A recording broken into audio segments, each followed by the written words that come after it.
Chapter 387. By the time Peng Yu and Leng Feng arrived, the two of them were already covered in wounds and were panting heavily. Both of them wanted to finish off the other in a short period of time, so they used all their strength. In the end, they were evenly matched, and no one gained much advantage. At this moment, the two of them were surrounded by Leng Feng's men. Wang Yong, who knew that he couldn't escape, cupped his fists towards Ba Daojiang. Your kung fu is not bad, and you're fine after taking a kick from me. It's admirable. Wang Yong pointed at Ba Daojiang and Peng Yu, looking like a hero who was teaching others kung fu. Humph. I haven't fully displayed my abilities yet. Let's fight another 100 rounds, then we'll know who's stronger. Ba Daojiang was obviously unconvinced. In fact, he didn't suffer any losses. He looked a little battered, but they were all superficial wounds. Just like the wounds he inflicted on Wang Yong, most of them were superficial wounds. Yes, you're not that strong. Just now you were just careless. Let's fight again. I don't think you can beat me. Peng Yu also lost his temper. He walked out from Leng Feng's team and came to Wang Yong and Ba Daojiang's side. The three of them stood in a triangular position. The three of them were not united. They were wary of each other and looking for flaws in the other two. No one had the intention to make the first move. At this moment, several people came from afar. The leader was Yang Chendong, who was wearing a camouflage uniform without any military rank. Speaking of military ranks, Yang Chendong was a little depressed.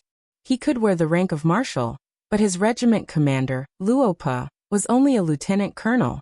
If he wore that rank, the gap between the two of them would be too big. Even so, it was better not to wear anything during normal times. On the contrary, it would give him a sense of mystery. Yang Chendong came here to check on the situation of the pigs. Coincidentally, he received a warning. Tiger's Mane, Beta Persei, and the captain of the first guard team, Chiu Vi, and the others rushed over together. With the arrival of Yang Chendong, Wang Yong's escape route was completely sealed. Seeing that more and more people were arriving, he instead calmed down. Since he couldn't escape, then he wouldn't escape. It was just a pity that he couldn't personally avenge the Wang clan. Come on, do you want to come at me together or one by one? Grandpa will keep you company. Since he couldn't escape, Wang Yong simply let go of his worries and assumed a posture of wanting to have a good fight. 6.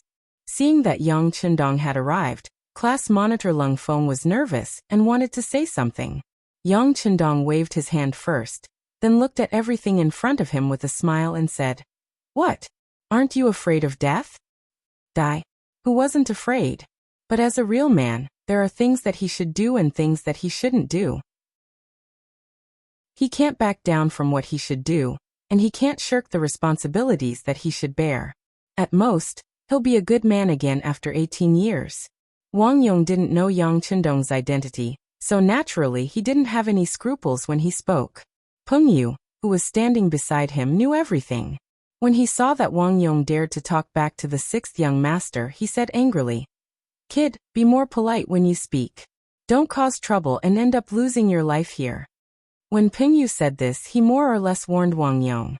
From this point, it could be seen that he personally admired Wang Yong. However, he didn't know the details of Wang Yong, so he didn't dare to say anything. Lose my life? Haha. After hearing this, Wang Yong looked up to the sky and laughed heartily, as if he had heard the funniest joke in the world. After laughing a few times, he stopped and said, "What's wrong? It's already like this. Will you spare my life?" "What's wrong? Even if we must kill you? Did you really do something shameful?" Yang Chendong asked curiously, as if he was interested. Something shameful? Wang Yong was provoked by this question, and his face immediately turned red. "Who said I did something shameful? I came here to see your general, and have something to say. How is it shameful?" After hearing Wang Yong's explanation, Yang Chendong was also stunned. Then his gaze fell on Leng Feng, who was wearing the rank of a first-class sergeant. "What happened?" 6. "Chief, it's like this. We were leading a team to herd pigs and passed by Zhaoqing City. This person followed us and said that he knew how to herd pigs, and was willing to help us. Considering that we didn't have enough manpower, we agreed. At first, I thought that since he helped us, we should give him some money.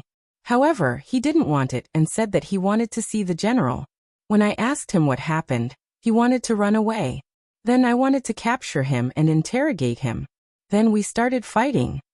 After Lung Feng finished speaking, he lowered his head as if he had done something wrong. Yes, you didn't do anything wrong after that. However, it was wrong to allow an outsider into the military camp without permission. How about this? When you go back, find your platoon leader to write a reflection. Tonight, you will reflect on it at the company meeting. In addition, your pay will be penalized for a month. Do you have any objections? Yang Chendong said seriously. No objections, Chief. When Lung Feng heard such a punishment, he didn't dare to have any objections. He straightened his back and said, "Good." He nodded at Lung Feng. Then his gaze fell on Wang Yong. If all of this is true, why did you suddenly attack these soldiers? Do you know that this can easily cause misunderstandings? Even if we kill you here, it will be your fault. Yang Chendong's tone carried an unquestionable aura. For some reason, after hearing this, Wang Yong felt that he was in the wrong. Who knows what they will do after capturing me? Will they really kill me? Speaking of which, didn't the Ming army do many similar things in the past? Wang Yong complained and couldn't even be considered an explanation. However, when Yang Chendong heard this, he couldn't defend himself. He knew that the people he brought were the new soldiers of the Yang family. However, in the eyes of outsiders, weren't they the South Ming army? It was no wonder that they had such prejudices against him. If it was him, he wouldn't have allowed himself to be captured. Thinking of this, he really couldn't blame Wang Yong. However, no matter what, Wang Yong had barged into the military camp and attacked the Lung Feng soldiers. If he wasn't punished, he wouldn't be able to answer to the other Lung Feng soldiers. Yang Chendong's face darkened and he said angrily, "No matter what, you barged into the military camp. Since you've trespassed into the military camp, it's impossible not to punish you. How about this? I'll give you a chance. The three of you will fight each other. If you can survive until the end, I'll fulfill your request and bring you to see the general here. How about that?" The three people Yang Chendong was referring to were Wang Yong, Ba Daojiang, and Ping Yu. Wang Yong originally thought that the other party had the advantage in numbers, and he had made a mistake in the first place. This time, he would definitely die. He didn't expect the situation to turn around. Immediately, he asked Yang Chendong with joy, "Is what you said just now true?" "It's true. No one here is more trustworthy than me," Yang Chendong promised Wang Yong. Then, his gaze landed on Peng Yu and Ba Daojiang. "The two of you have to perform well. Whoever can survive until the end will be promoted. Peng Yu, you can be promoted to the vice squad leader of the Lung Feng soldiers." "What's your name?" Replying to the chief, "My name is Ba Daojiang. I'm a temporary auxiliary soldier." Ba Daojiang replied.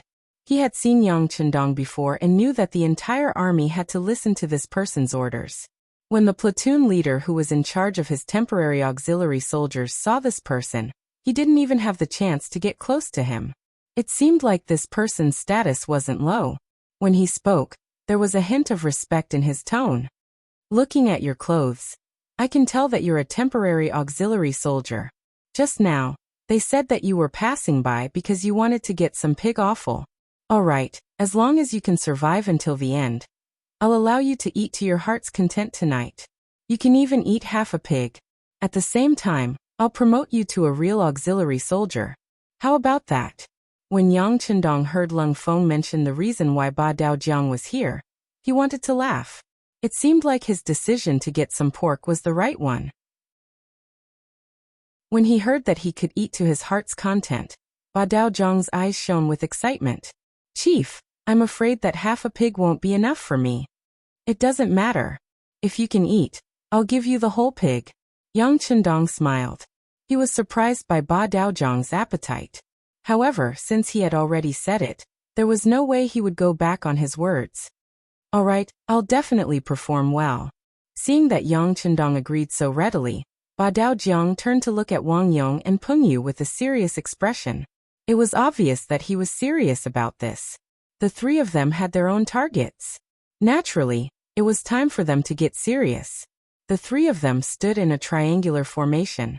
First they cupped their fists and reported their names. Pingyu, Ba Daojiang. Wang family's Wang Yong. According to the rules of Jianghu, after the three of them reported their names, they began to attack fiercely and crazily. Wang Yong was good at kicking, straight kicks, side kicks, and leaping kicks. He could only see the shadows of his kicks everywhere, which was really a bit like the Foshan shadowless kick. Ba Daojiang Yiquan was good at straight punches, hook punches, swing punches, and punches to the flesh. Every punch carried the sound of the wind, and the momentum was oppressive. Pengyu was flexible and good at elbow skills. His body was like a loach that constantly swam around the two people. Whenever the punches and kicks were about to hit him, his figure often flashed and changed his position. Occasionally, his elbow counterattack was also oppressive. Once they were hit, they often cried out in pain. Is this the so-called kung fu? Yang Chendong looked at the exciting scene of the three of them fighting with his hands behind his back. He could not help but ask Beta Persei, who was beside him. Young master, this is kung fu. I can see that the three of them have learned it seriously. They have a good foundation. Beta Persei stared at the scene without blinking. He did not want to miss a single scene. Chapter 388. Beta Persei's strength lay in his height and strong body, as well as his ability to withstand blows. Often, when someone gave him 3 punches, the power of his one punch would be greater. However, it was precisely because he was too tall that he was not suitable for practicing martial arts. He had only learned a few moves from the two captains, Qiu Vi and Dao Xiao. However, because he was strong enough, he felt endless power when he used them. Looking at Beta Persei's learning face, Yang Chendong knew that he would not be able to get anything out of him. He pointed at the captain of the first guard team, Qiu Vi, and said, "Captain Qiu, tell me which one of the 3 is stronger?" It was easy to tell if an expert was skilled or not. As someone who had also practiced martial arts and had a good foundation, Qiu Vi naturally had a lot of professional considerations when judging.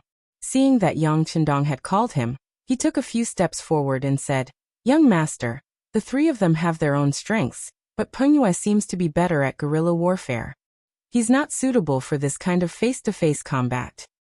"Oh, you mean to say that Pengyue will be the first to be defeated?" Yang Chendong asked with interest. "Not necessarily." Qiu Vi shook his head. "Pengyue is too agile. It's not easy to hurt him. On the contrary, if you're careless and get hit by his elbow, you might have to pay a big price." "What do you mean?" Yang Chendong was a little confused. "Young master, I don't mean anything. I just want to say that the 3 of them have their own strengths. If you want to determine the winner, I'm afraid it'll be very difficult. However, the 3 of them are undoubtedly talents. If possible, young master, please allow them to be transferred to the first guard team. This will play an absolute role in better protecting the young master," Qiu Vi said while quietly paying attention to Yang Chendong's reaction. Since entering the battlefield, Chouwu had requested to increase the number of guards in the squad. After all, there were only 10 of them. Once they encountered danger, no one could guarantee their safety. This matter was also approved by Yang Chendong. A gentleman would not stand under a collapsing wall. He still understood this principle.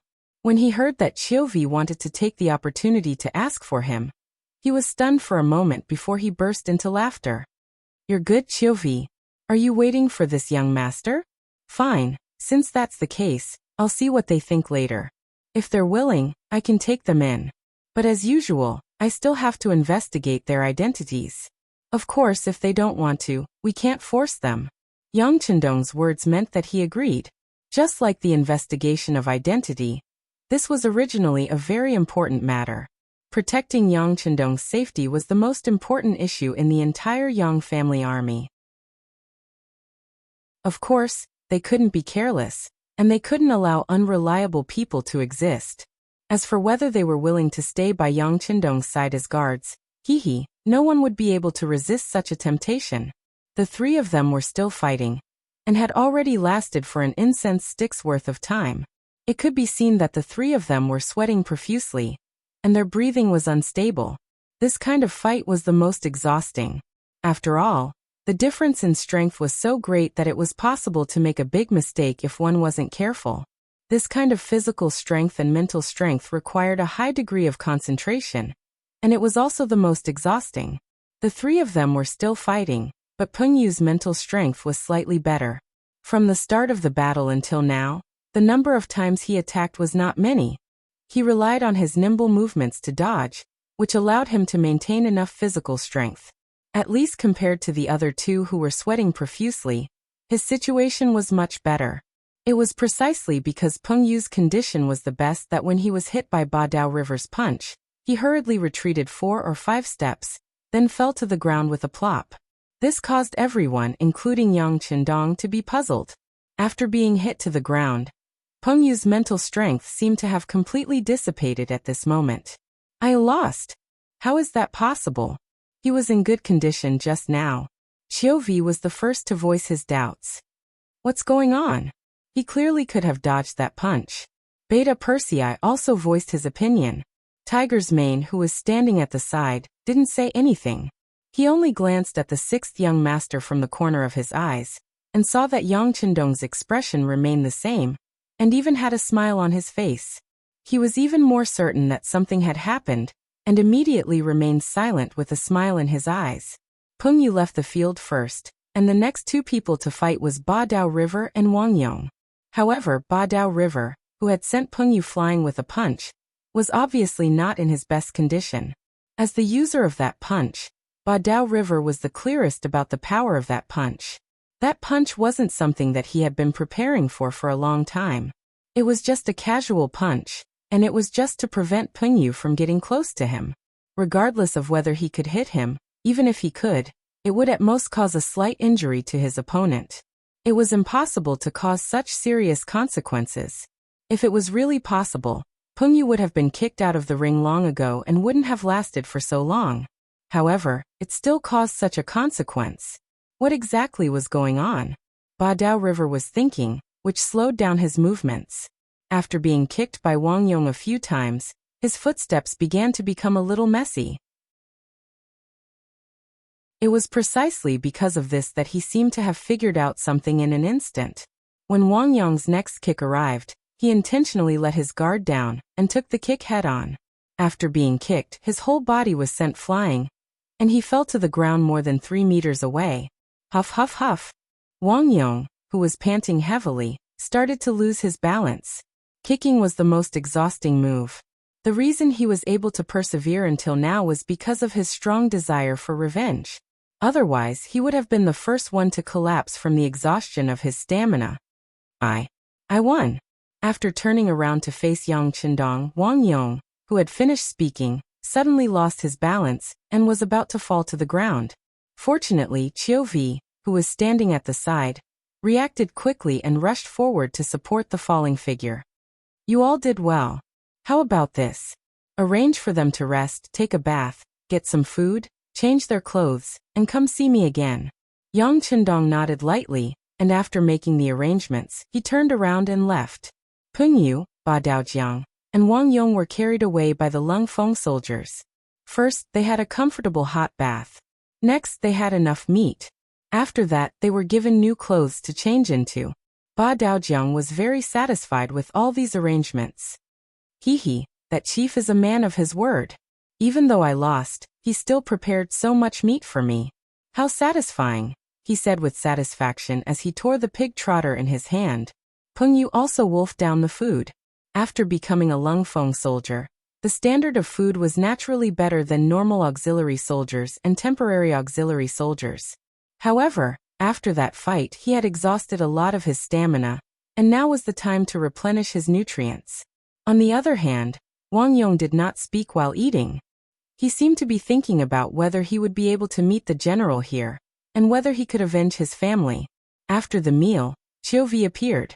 He looked at the 3 of them and said, "Let's go. The chief wants to see you." In the largest tent in the Yang family army, Yang Qindong had just finished his dinner when Qiu Vi walked in with the 3 of them. As soon as they entered the tent, Peng Yu knelt on the ground. "Greetings, 6th young master. I am Peng Yu." Yang Qindong smiled and nodded. "Greetings, 6th young master." Ba Daojiang hesitated for a moment before kneeling on the ground as well. With his personality, There were not many people who could make him kneel on both knees. However, just now, the other party had fulfilled his promise. He had eaten more than half a pig's head and 2 more pig trotters. Based on the other party's promise, it was not wrong for him to kneel on the ground once. After the 2 of them knelt, only Wang Yong was left. He raised his head and looked at Yang Chendong. 6th young master, right? Since I won the competition, can I meet the general here? How dare you? Why aren't you kneeling when you see the 6th young master? Tiger's Mane and Beta Persei saw that Wang Yong did not kneel, and even dared to question the young master. They were not going to be polite and immediately shouted at him. Qiu Vi and Dao Xiao, the captain of the 2nd Guard Squad, were even more direct. They came to Wang Yong's left and right side. It looked like they were going to force him to kneel. I knew you guys wouldn't keep your word.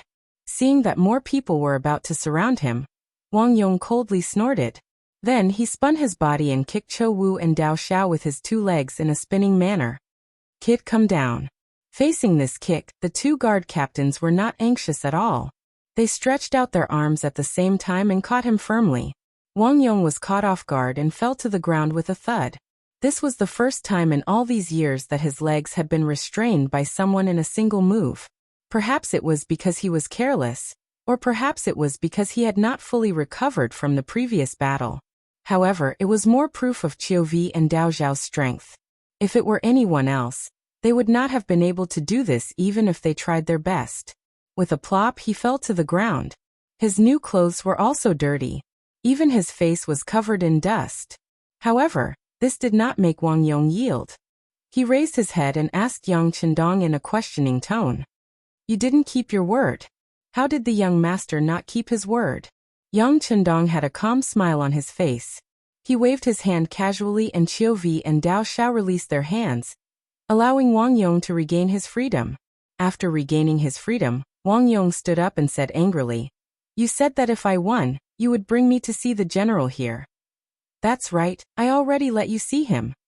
Yang Chendong interrupted him with a smile. See him? Where? Wang Yong looked around suspiciously, but did not find anyone who looked like a general.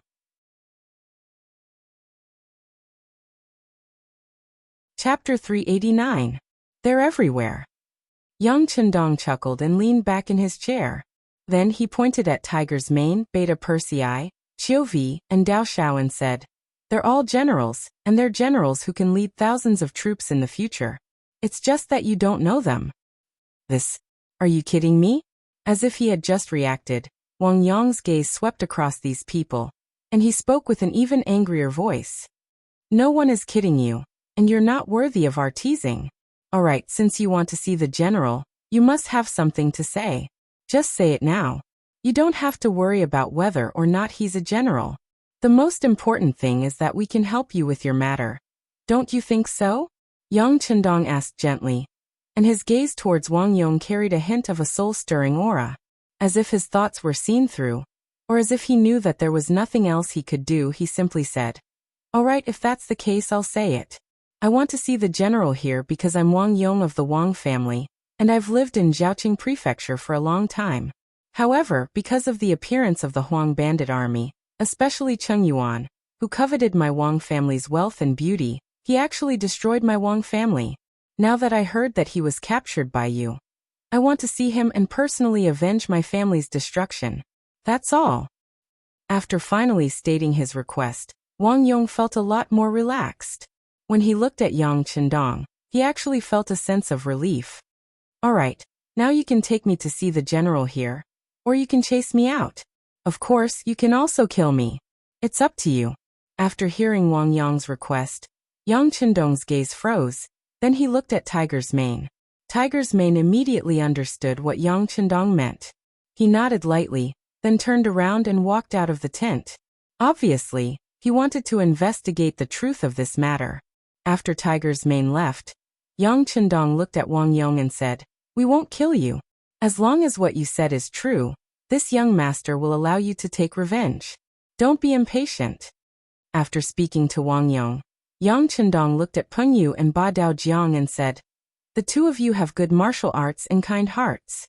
You know how to help others. Am I right, young master? Ah. Peng Yu was stunned for a moment before he said guiltily, "Sixth young master. You saw through it." "Haha, you saw through it." Ba Daojiang scratched his head embarrassedly. He had only joined for a short time, so he didn't know what the title sixth young master meant. However, when he saw that Peng Yu, a member of Lung Feng, respected Yang Qindong so much, he didn't dare to look down on him. "Of course I saw through it. Otherwise it would be hard to tell who would win. However, since you are helping him, I won't hold it against you. Stand up first," Yang Qindong said to the two of them with a smile. Peng Yu and Ba Daojiang stood up embarrassedly. Yang Qindong suddenly said, "By the way, this young master wants you to stay by my side and become my guards. Are you willing to join the first guard team?" Ah. Peng Yu had just stood up, but when he heard this he was shocked. When he saw the serious expression on Yang Qindong's face, he knew that it was true. He immediately knelt on the ground again. "Peng Yu is willing, Peng Yu is willing." After he finished speaking, Peng Yu didn't forget to pull Ba Daojiang, who had just stood up.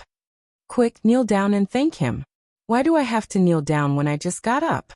Is it so awesome to join the guard team?" Ba Daojiang was puzzled. "Of course it's awesome. It's so awesome."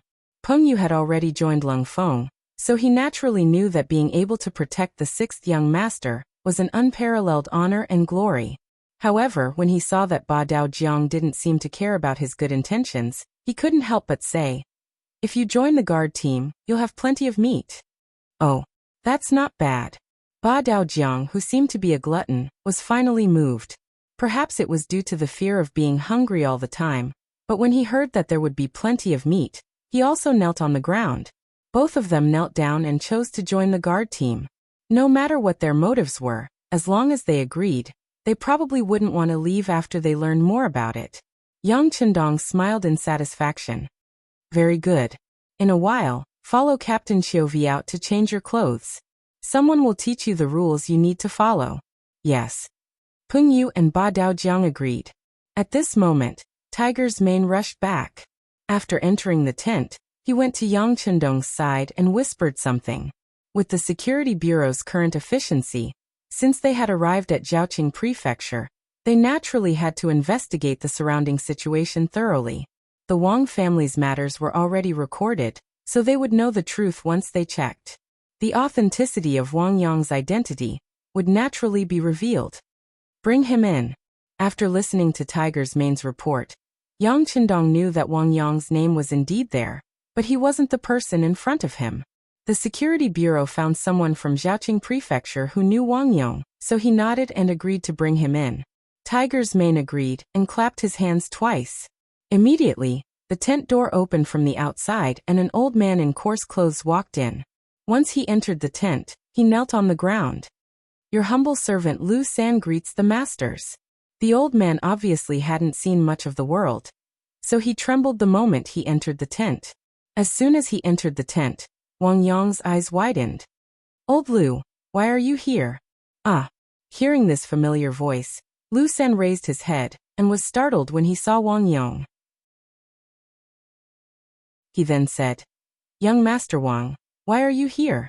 Wasn't the entire Wang family killed by the yellow bandits?" I wasn't at home at the time, so I avoided disaster," Wang Yong said with tears streaming down his face. Lu Sen was someone from the same street as them, so he was a neighbor who had watched him grow up. Of course, they knew each other. With Lu San as a witness, Wang Yang's identity couldn't be faked. Yang Chendong nodded at Tiger's mane, and Lu San was brought out. The tent quickly became quiet again.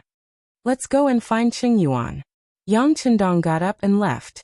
Beta Persei and the others followed him out of the tent. When they walked to Wang Yong, who was still standing there, the captain of the first guard team, Qiuvi, reached out and pulled him. "Let's go and avenge you."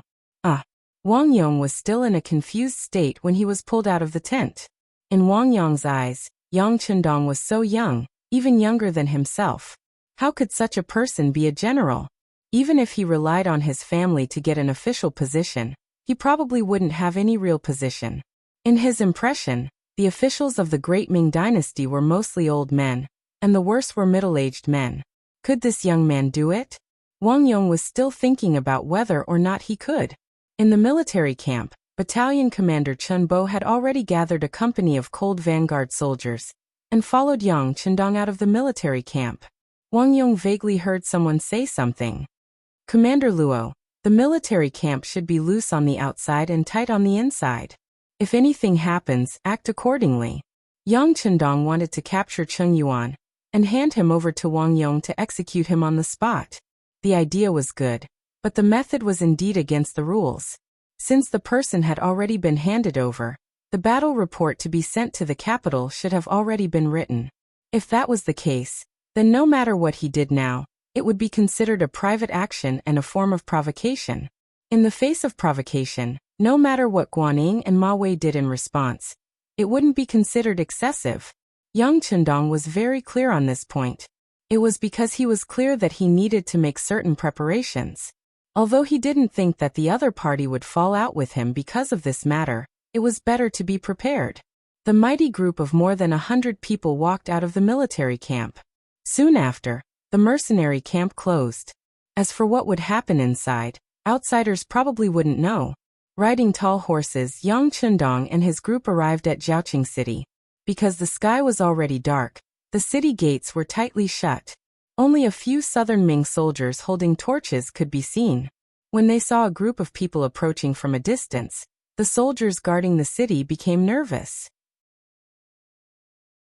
While they were still far away, they had already drawn their bows and were ready to shoot at any moment.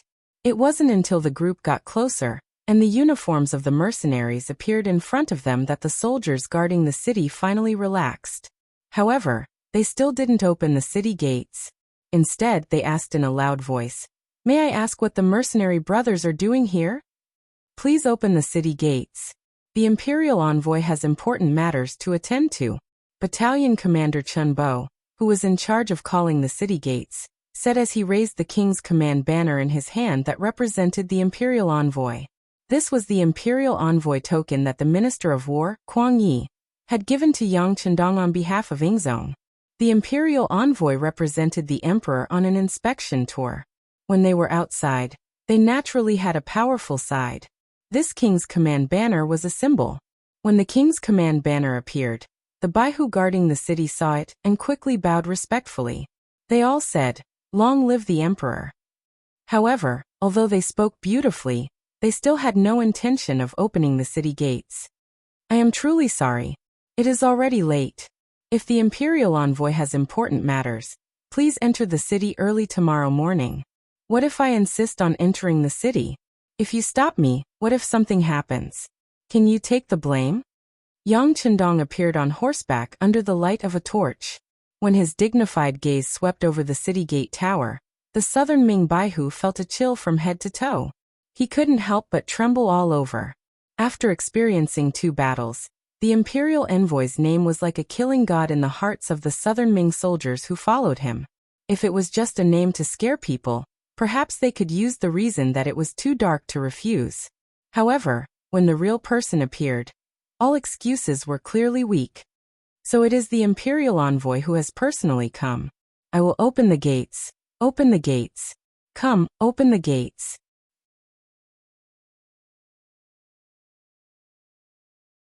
Chapter 390. Yang Chendong had only appeared and said a few words, but the city gates that should not have been opened completely opened. This scene was seen by Peng Yu and Ba Daojiang, who were accompanying them, and a sense of pride arose spontaneously. Wang Yong also saw this scene, and his heart was greatly shaken. He had a deeper understanding of Yang Chendong. This young man really did have some ability. The city gates opened wide, and Yang Chendong and his group entered the city. There were already people leading the way to the prison in the city, where Cheng Yuan was being held. The prison was not too far from the city gates. In less than the time it took to drink a cup of tea, they arrived here. When they arrived here, there were 2 groups of torches rapidly approaching. Yang Chendong arrived first, and from a distance he could already see the torches approaching. However, he did not give them a second glance. Instead, he nodded to Chun Bo in front of him, and then the 2 rows of soldiers charged into the prison. The southern Ming soldiers in charge of security and guarding did not even understand what was going on before they were pressed to the ground. Some people wanted to resist, but they were quickly beaten to the ground after taking 2 more punches. What's going on? The 2 groups of torches finally approached, illuminating the place as if it was daytime. Guan Ying and Ma Wei appeared at Yang Qindong's side, fully clad in armor. They were originally anxious, but when they saw Yang Qindong's figure, they quickly came over to greet him. Greetings, Imperial Envoy. Yang Qindong first nodded his head lightly, then asked in a voice that seemed to be concerned. It's already late at night, why are you here? Someone reported to this general that Imperial Envoy entered the city in the middle of the night. I don't know what happened, so I hurried over to take a look. That's right, Imperial Envoy, why are you surrounding this place? Also, what crime did these Ming soldiers commit? Why are you beating them? After Guanning greeted him, his gaze was fixed on Yang Qindong, as if he wanted an explanation. Although Ma Wei didn't say anything, his body was faintly moving closer to Guanning, indicating his attitude. Yang Qindong didn't answer Guanying's question directly. Instead, he asked rhetorically, "What? Are you questioning the actions of this Imperial Envoy?" "I wouldn't dare. It's just that since I'm in charge of Zhaoqing Manor's safety, I have to get to the bottom of this." Yang Qindong was obviously a little angry, but Guanning was not moved. Instead, he insisted. It had to be said that Guanying's temper wasn't considered to be popular in the imperial court. Fortunately, he held a position in the Ministry of War and was appreciated by Minister Kuang Yi. Otherwise, he would have suffered a lot for speaking to his superior in such a manner. A person like Guanning wouldn't be popular in the South Ming, but his actions were appreciated by Yang Qindong. Not for anything else, but because he dared to call out to him like this in front of his face. This was enough to prove that his courage was praiseworthy. It also proved that this person valued rules in his bones. This kind of person was what the Yang family system needed. Appreciation was one thing. Yang Qindong didn't have any intention of poaching Guanning. It was very difficult for someone like him, whose career was smooth sailing, to be used by him. If he wanted to use people, he had to choose those who had hit a wall or had lost confidence in the Ming Dynasty. Guanning was clearly not among them. Since he couldn't be used by him, Yang Qindong wouldn't be so polite when he spoke. When he answered the other person's question, his voice was much colder. "I don't need to explain my actions to anyone other than the Emperor. It's best if you stay to the side. Of course, if you want to challenge my bottom line, you can try." As soon as he finished speaking, the remaining platoon of soldiers quickly aimed their guns at Guanning, Ma Wei, and the others. Moving together with them were Qiuvi and the others from the First Guard Squad. Among them, Ba Daojiang and Peng Yu were astonishingly among them. However, Ba Daojiang was holding 10,000 shining steel knives. Even though it was He Tian, their movements were still neat and uniform, giving people a soul-shaking feeling. When the pitch-black muzzles of their guns turned in unison, even Guanning couldn't help but take a step back. The power of these advanced guns had long been tested on the battlefield. To be honest, the power and accuracy of the Great Ming Dynasty's firearms were not something that could be compared to them. In the past, these things were used to deal with the Huang bandits. When they saw it, they only felt satisfied. However, the moment the muzzles were pointed at them, they felt extremely uneasy. There was even a feeling of suffocation that spread through their bodies. Guanning took a step back. How could the other southern Ming soldiers not be scared into continuously retreating? They still hadn't figured out what was going on, but the Imperial Envoy had already turned hostile. What was he trying to do? Ma Wei was also shocked by the change in front of him. After taking a few steps back, he steadied his body. When he noticed that he had almost retreated into the midst of the soldiers behind him, he couldn't help but blush. He hurriedly took 2 steps forward and said to Yang Qindong with an apologetic smile, "Imperial Envoy, what is the meaning of this? We are all on the same side. Treat me as one of your own. Treat me as the Imperial Envoy. You still dare to ask me what I am doing? Do you normally treat your superior with this kind of attitude?" Yang Qindong's tone was filled with anger. He then pointed at his feet and said, "Remember your current position. If anyone dares to take a step forward, execute them on the spot." His voice was cold and merciless. This wasn't because Yang Chendong wanted to take revenge for Wang Yong, so he used this ruthless method. He had thought of doing this before. As the imperial envoy, other than killing Zhaoqing's General Jia Ping and taking care of the Guangdong Prison Department's Han Qing when he had just taken office, he had never shown his thunderous methods. It was to the point that many people had forgotten his cold image. Just like today, he had used 30,000 taels of silver to buy a pig. According to the Bureau of Security's secret report, the price was actually 30% higher than the market price. This was treating him like a sucker. This wasn't just a matter of money. It was a lack of basic respect. In view of this, he had to intimidate people. He could take advantage of this opportunity to take revenge on the other side. It could also be considered a wake-up call for them. The imperial envoy had threatened to kill anyone who crossed the line. Regardless of whether it was Guanning or Ma Wei, their expressions became ugly. No matter what, Zhaoqing was still southern Ming territory. Although the city was taken down by them, they had given them enough benefits as discussed before. Since it was like this, what right did they have to order them around as the owner? Wasn't this going too far? At this moment, no matter if it was Guanning or Ma Wei, both had a sullen expression on their faces. The soldiers beside them also felt the anger of the general. One by one, they involuntarily placed their hands on their waists, where there was a saber. Suddenly, an austere atmosphere filled the air. It was also at this time that the originally friendly relationship between everyone began to change. Yang Chendong, who knew how many life and death situations, was naturally especially sensitive to this kind of murderous aura. It wasn't just him.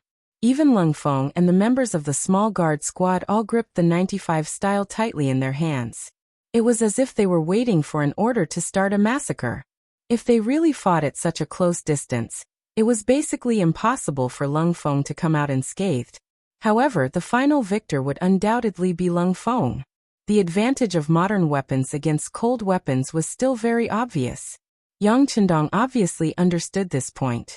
However, he was even more clear that now was not the time to truly turn hostile. Putting aside the fact that his 2 wives were still in the capital of Beiming, and some of his businesses were still developing there, if they really fought, even if he could kill Ma Wei and Guanning, what was the use? These people had no enmity with him. There was no benefit in killing them, only harm. He wasn't willing to do such a loss-making business. He was very clear on this point. Seeing that swords were drawn and bows bent, Yang Chendong suddenly spoke. What? Did you eat too much pork and want to move your body a little? Once these words were spoken, General Ma Wei's originally angry face suddenly flushed red. However, his anger had disappeared. Others might not understand the meaning of these words, but he was very clear. This time, he was in charge of helping the mercenaries buy live pigs. Out of his habit of taking advantage of opportunities, he more or less deducted a little, about 7,000 to 8,000 taels. This was because of his habit, and also because he was envious of the mercenaries' gains. Why should they get all the benefits after entering the city and he get nothing? You guys get the meat, no matter what. We get the soup. Therefore, when he knew that the mercenaries needed a large number of live pigs, he had an idea. He acted first and reported later, so he deducted a certain amount of commission and benefits. He originally thought that the matter was done covertly. However, Yang Chendong had always been very careful. He was afraid that someone would do something to the food, so he had arranged for Yang San to have the Security Bureau secretly keep an eye on it. He didn't expect that the inside story would be uncovered. Now that Yang Chendong had exposed the matter in front of everyone, Ma Wei's face turned red, and he felt a little lacking in confidence. At this moment, his expression also changed very quickly. Ha ha ha ha, it must be a misunderstanding. Quickly stand properly and retreat. Really, we know that the Imperial Envoy is doing something, we should cooperate. The sudden change stunned the other soldiers. However, since the general had spoken, they didn't dare to disobey. One by one, they put the swords that they were about to pull out back into the sheath. Then they retreated a few steps, maintaining a safe distance. This change made Guanning very puzzled. He couldn't understand why Ma Wei suddenly changed his attitude. However, Before he could ask anything, his body was already pulled back a few steps by Ma Wei. It was also at this time that there was movement from inside the prison. Dozens of soldiers carried an injured man out.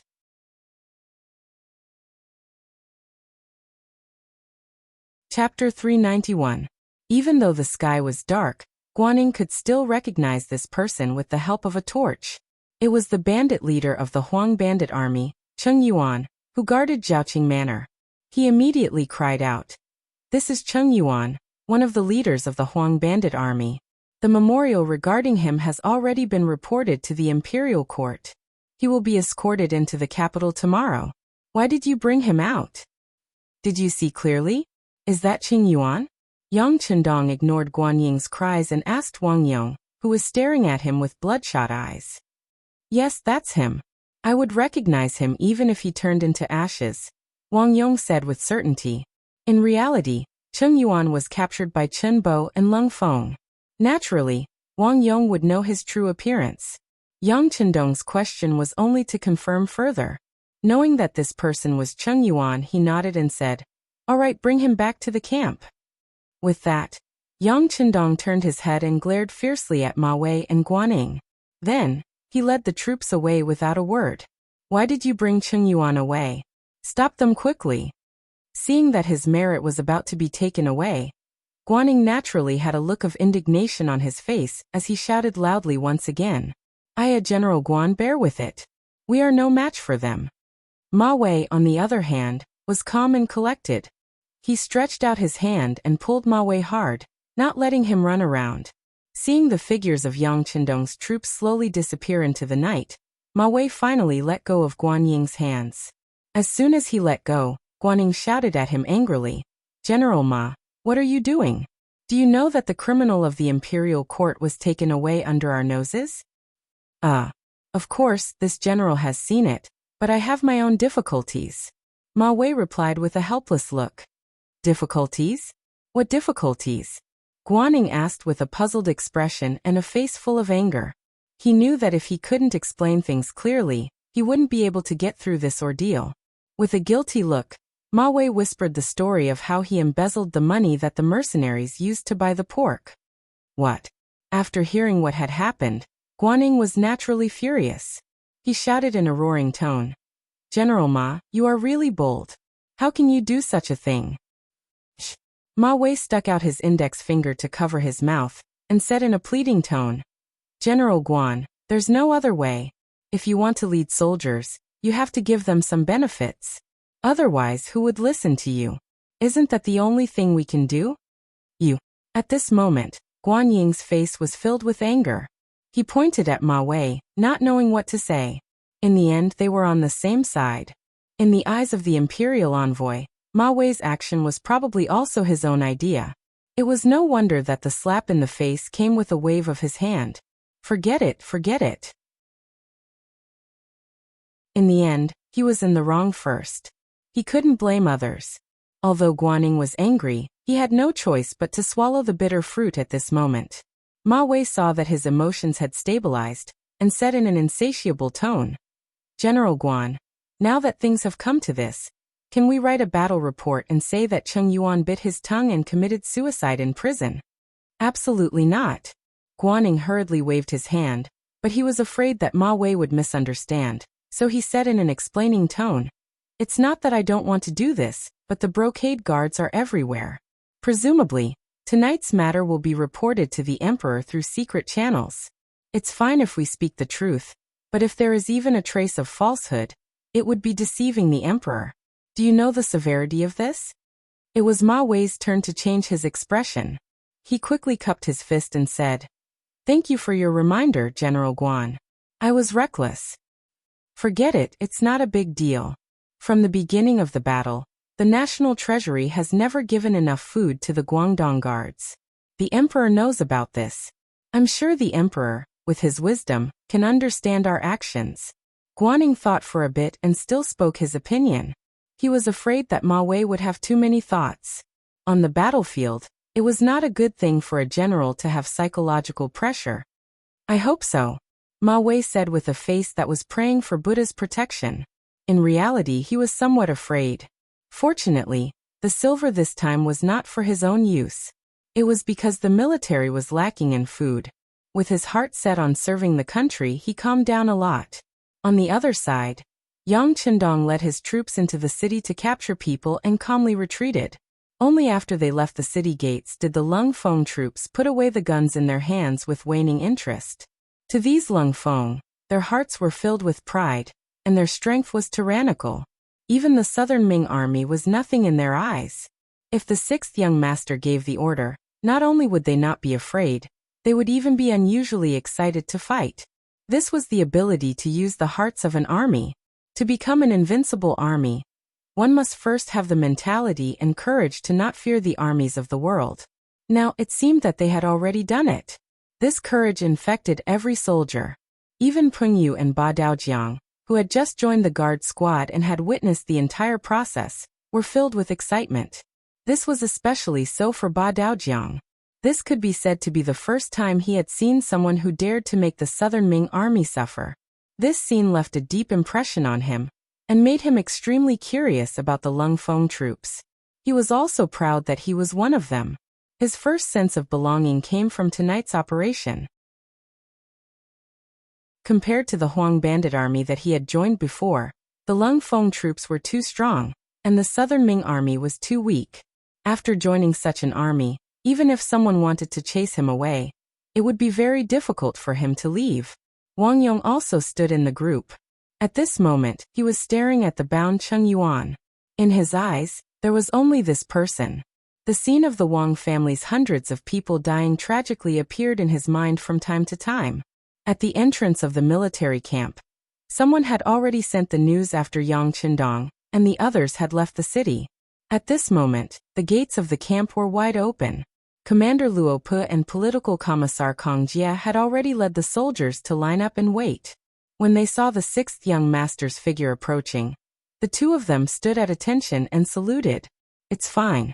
Just arrange for people to be on guard. The other soldiers can go and rest." "Oh right. Hand Qing Yuan over to Wang Yong for revenge." Yang Qindong rode into the military camp. Then everything in the military camp fell silent again.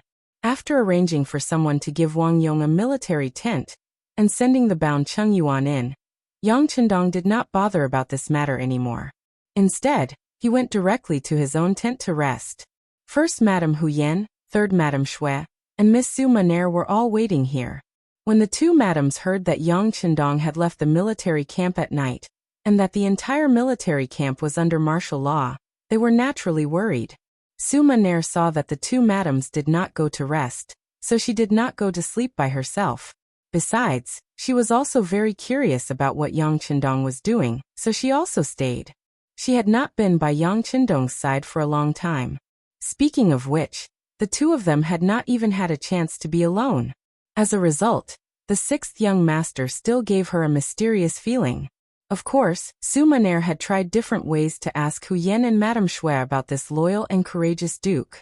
However, the two madams were very smart. They would say what they should and would not say anything more than what they should not. This made Yang Qindong even more mysterious. Tonight, the military camp was suddenly under martial law.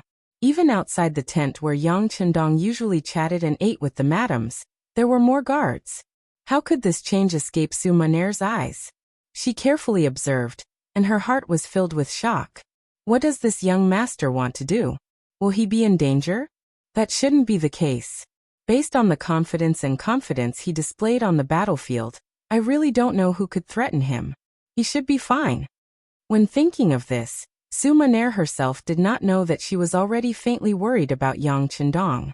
As for why she thought so, she was afraid that she could not figure it out for the time being. Su Maner did not stop all this until Yang Qindong returned to the military camp tent safely. Even when Yang Qindong's gaze casually swept over her, she blushed for a while. As people said, everyone loved beautiful women. How could a hero not be loved by beautiful women? Sixth young master is back. My husband is back. Hu Yan and Madame Shui stood up one after another. Their concern was completely expressed on their faces and words. Haha. I went out to do some small things. I've made Yen and Shuer worry. It's really my fault. How about this? In order to make up for it, both of you can stay here tonight. Ha ha ha. Yang Chendong's face was not serious at all. Instead, it was full of tenderness and sweetness. As soon as he said this, Hu Yan and Madame Shuer in the tent both blushed and became hot. They were shy and happy. They were happy to have a husband who loved them so much. However, it was inevitable that they would feel embarrassed to say such words of love in front of so many people at the same time. This was not the future. On the street, there were people who courted and kissed in public. The onlookers would even give them their blessings. If all this happened at this time, it would only attract people's sidelong glances. It was normal for people to feel ashamed. Yang Chendong's action made the two madams very shy. Even the two madams' personal maids, Xiao Qing and Xiao Wei, blushed and lowered their heads. They were very embarrassed. Su Maner's face was even more embarrassed. At this time, her face was red and swollen, as if she had a fever. After hearing this, she did not even dare to raise her head. She just bowed and almost ran out of the tent with the help of her maid, Xiao Yun. Behind her came Yang Chendong's laughter.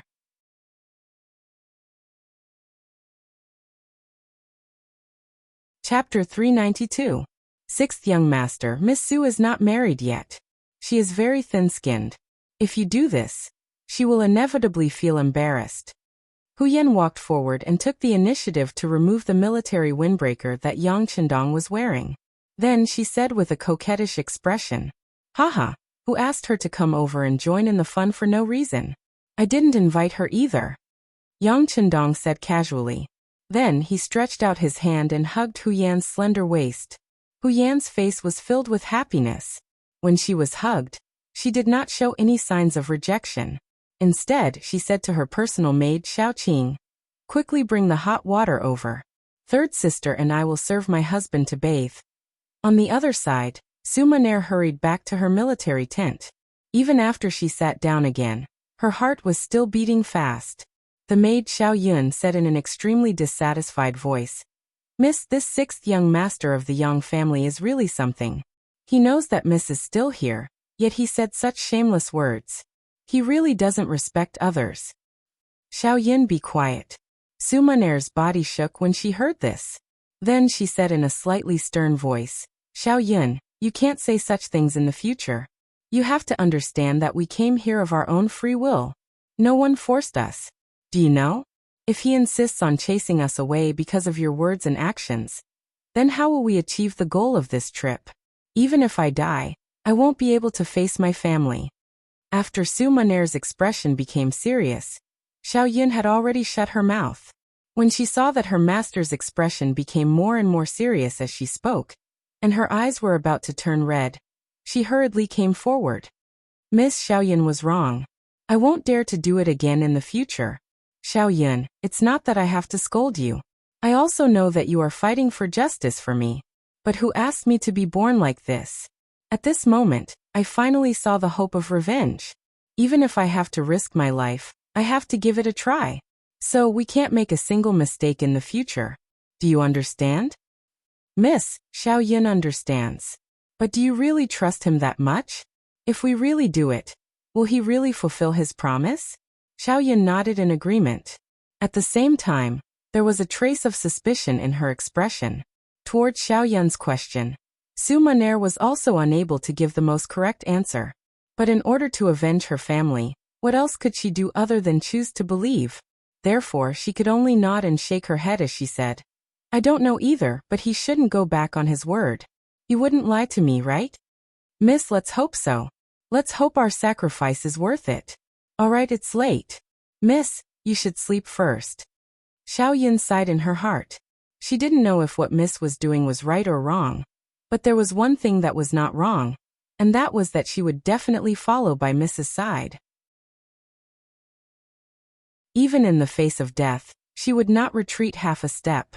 That night, Su Maner couldn't sleep. After that, she even had a nightmare. That was, she had completed her mission, but the person who promised her didn't avenge the Su family. On the contrary, the sixth young master of the Yang family, who was harmed by her, even came to question her with a bloody face. She was scared half to death in her dream. That night, Yang Chendong naturally slept extremely well. Hugging left and right, it didn't take long for him to enter a sweet dream. He really slept all the way until dawn. That night, Wang Yong didn't sleep at all. First, he cut Cheng Yuan over 100 times. If he hadn't used a cloth to gag the other party's mouth earlier, he was afraid that the miserable screams that night would have caused the entire military camp to be unable to sleep peacefully. After killing Cheng Yuan, Wang Yong knelt in front of Yang Chendong's tent until dawn, until Yang Chendong came out for his morning exercise. When Yang Chendong came out of the tent in camouflage clothes, Tiger's mane, who was guarding outside, jogged over. "Young master, he's been kneeling here for most of the night. Cheng Yuan was also killed by him." Got it. Send him to the auxiliary regiment like this. Let him learn to abide by the rules first and wash away the evil aura on him. Yang Chendong nodded lightly. Then he brought Beta Persei, Chiu Vi, Pengyu Ba Daojiang, and the others from the first guard team and started jogging in the military camp. Yang Chendong didn't want to keep all the capable people by his side, especially people like Wang Yong who had a strong evil aura. If he didn't know the rules, Yang Chendong would rather not have him than keep a bomb by his side. But thinking about it, if Wang Yong really had the ability, he would climb up step by step and eventually become a true warrior. 1451 AD, the second year of Tianshan, the third year of Baiming, the 6th month of Jingtai. The Guangdong Yellow Bandit Army began their final frenzied counterattack, with Wuzhou Prefecture and Xuanzhou Prefecture as the center.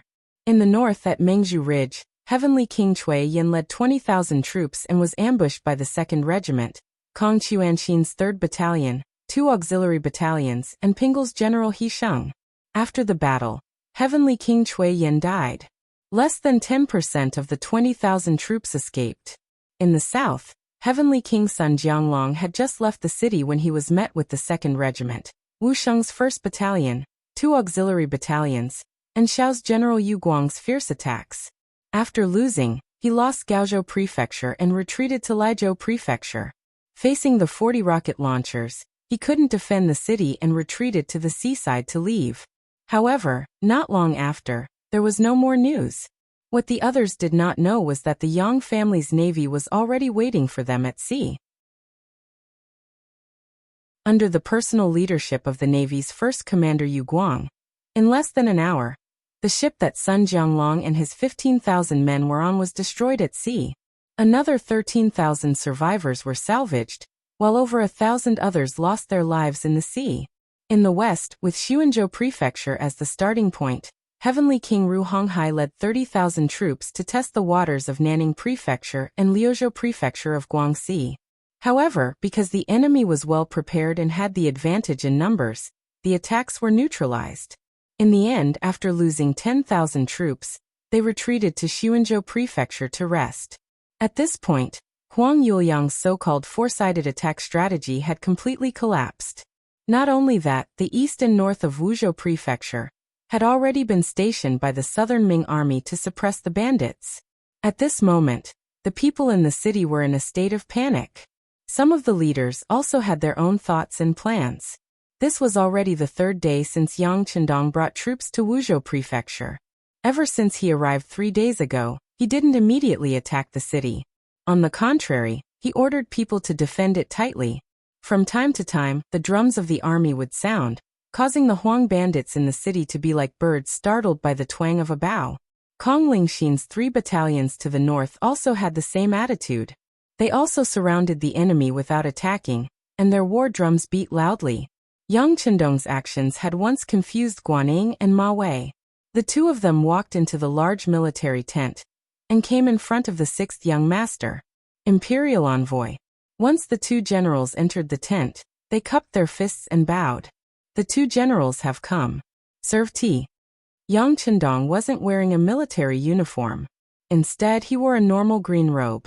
Just from this, it could be seen that he didn't have any desire to fight. At this moment, he was holding a brush and practicing calligraphy. No need. Guaning waved his hand and refused the good intentions. He raised his head to look at Yang Chendong and said in a serious tone, "Imperial Envoy, I don't know why the Huang bandits are right in front of you. But you must surround them and not attack? Please teach me." Guan Ying's attitude was even cold. Yang Chendong saw all of this and let out a long breath in his heart. At the very beginning, Guan Ying had treated him with this attitude. Yang Chendong didn't pay attention to it. Instead, he used practical actions to wake the other up.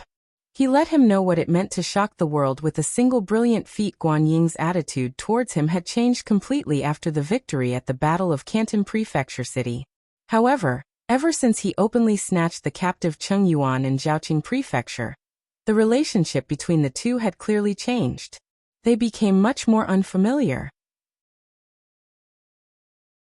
Now he had directly come to question him. It could be seen that this person truly had a problem with him. At some point in time, Yang Chendong even had the thought of recruiting him for his own use. Guan Ying was indeed a talent. At least, he was much more pragmatic than some of the other Ming Dynasty generals. However, a general of the Southern Ming Dynasty was still a general of the Southern Ming Dynasty. His heart was still more inclined towards the Great Ming. This kind of person could be called a loyal official, but could also be called a foolishly loyal general. They all had a similar characteristic. They wouldn't easily change their original intentions. In other words, it was very difficult to change the mentality of these people. Take Yu Qian for example. He was also foolishly loyal. However, Yang Chendong had spent a lot of effort on him. Under the influence of nearly a year in Crimson City, even a stone's heart could melt. Finally, the environment changed a person. Yu Qian had become an important official of the Yangxie dynasty. He was in charge of the affairs of Crimson City and the nearby cities. He had also displayed his ability to manage everything in an orderly manner. Yu Qian could be changed because in Yang Chendong's heart, he was a very capable person. He was worth the price to attack his heart. However, although Guan Ying was a good general, he wasn't unique.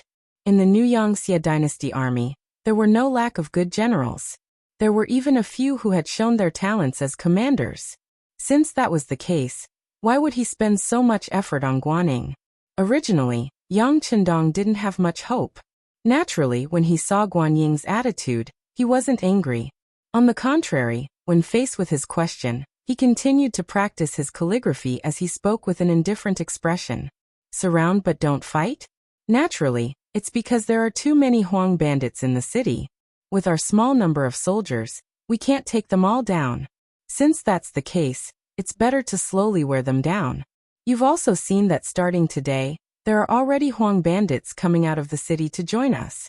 Although there aren't many of them, only a dozen or so, it's still a good start. I believe that if I slowly endure like this, in less than half a year, the Huang bandits in the city will collapse on their own.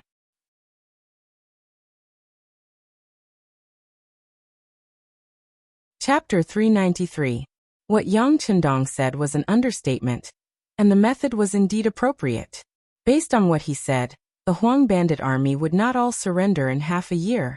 However, it would be much easier to attack the city at that time. However, how could Guan Ying wait for half a year? During the chaos in Yunnan, the Southern Ming army was forced to retreat step by step. The initial problem had become an existence that threatened the foundation of the country. In comparison, the Huang bandit army was not worth mentioning. Especially as the heavenly kings were either destroyed or fled in defeat, they had long become an existence that was difficult to achieve. A real man standing in the world had to do something that shocked the world. Thus, although Guan Ying was still in Guangdong, his mind had long flown to the battlefield in Yunnan thousands of li away. He wanted to go there and show off his skills. However, if he wanted to go to Yunnan, the matter in Guangdong had to be resolved first. This was one of the main reasons why he had come to urge Yang Chendong. Wait. The imperial envoy can wait, but I cannot. Right now, the war in Yunnan is not going smoothly. The emperor and minister Kuang are endlessly worried. They only hope that after resolving the matter of the Huang bandit army, they can use the power of the country to quell the chaos in Yunnan. So I asked the imperial envoy to send troops? Standing there, Guan Ying once again cupped his fist and spoke. At this moment, he was no longer like a subordinate. Instead, he was like a superior giving orders. Guan Ying's words fell into Yang Chendong's ears. He had no choice but to stop writing and stand. He then looked straight ahead and said to Guan Ying, I have said that the Huang bandit army is powerful. Now is not the best time to attack the city. I will not say this a second time. Guanyin, you may leave. He did not call him General Guan, and instead directly called him by his name.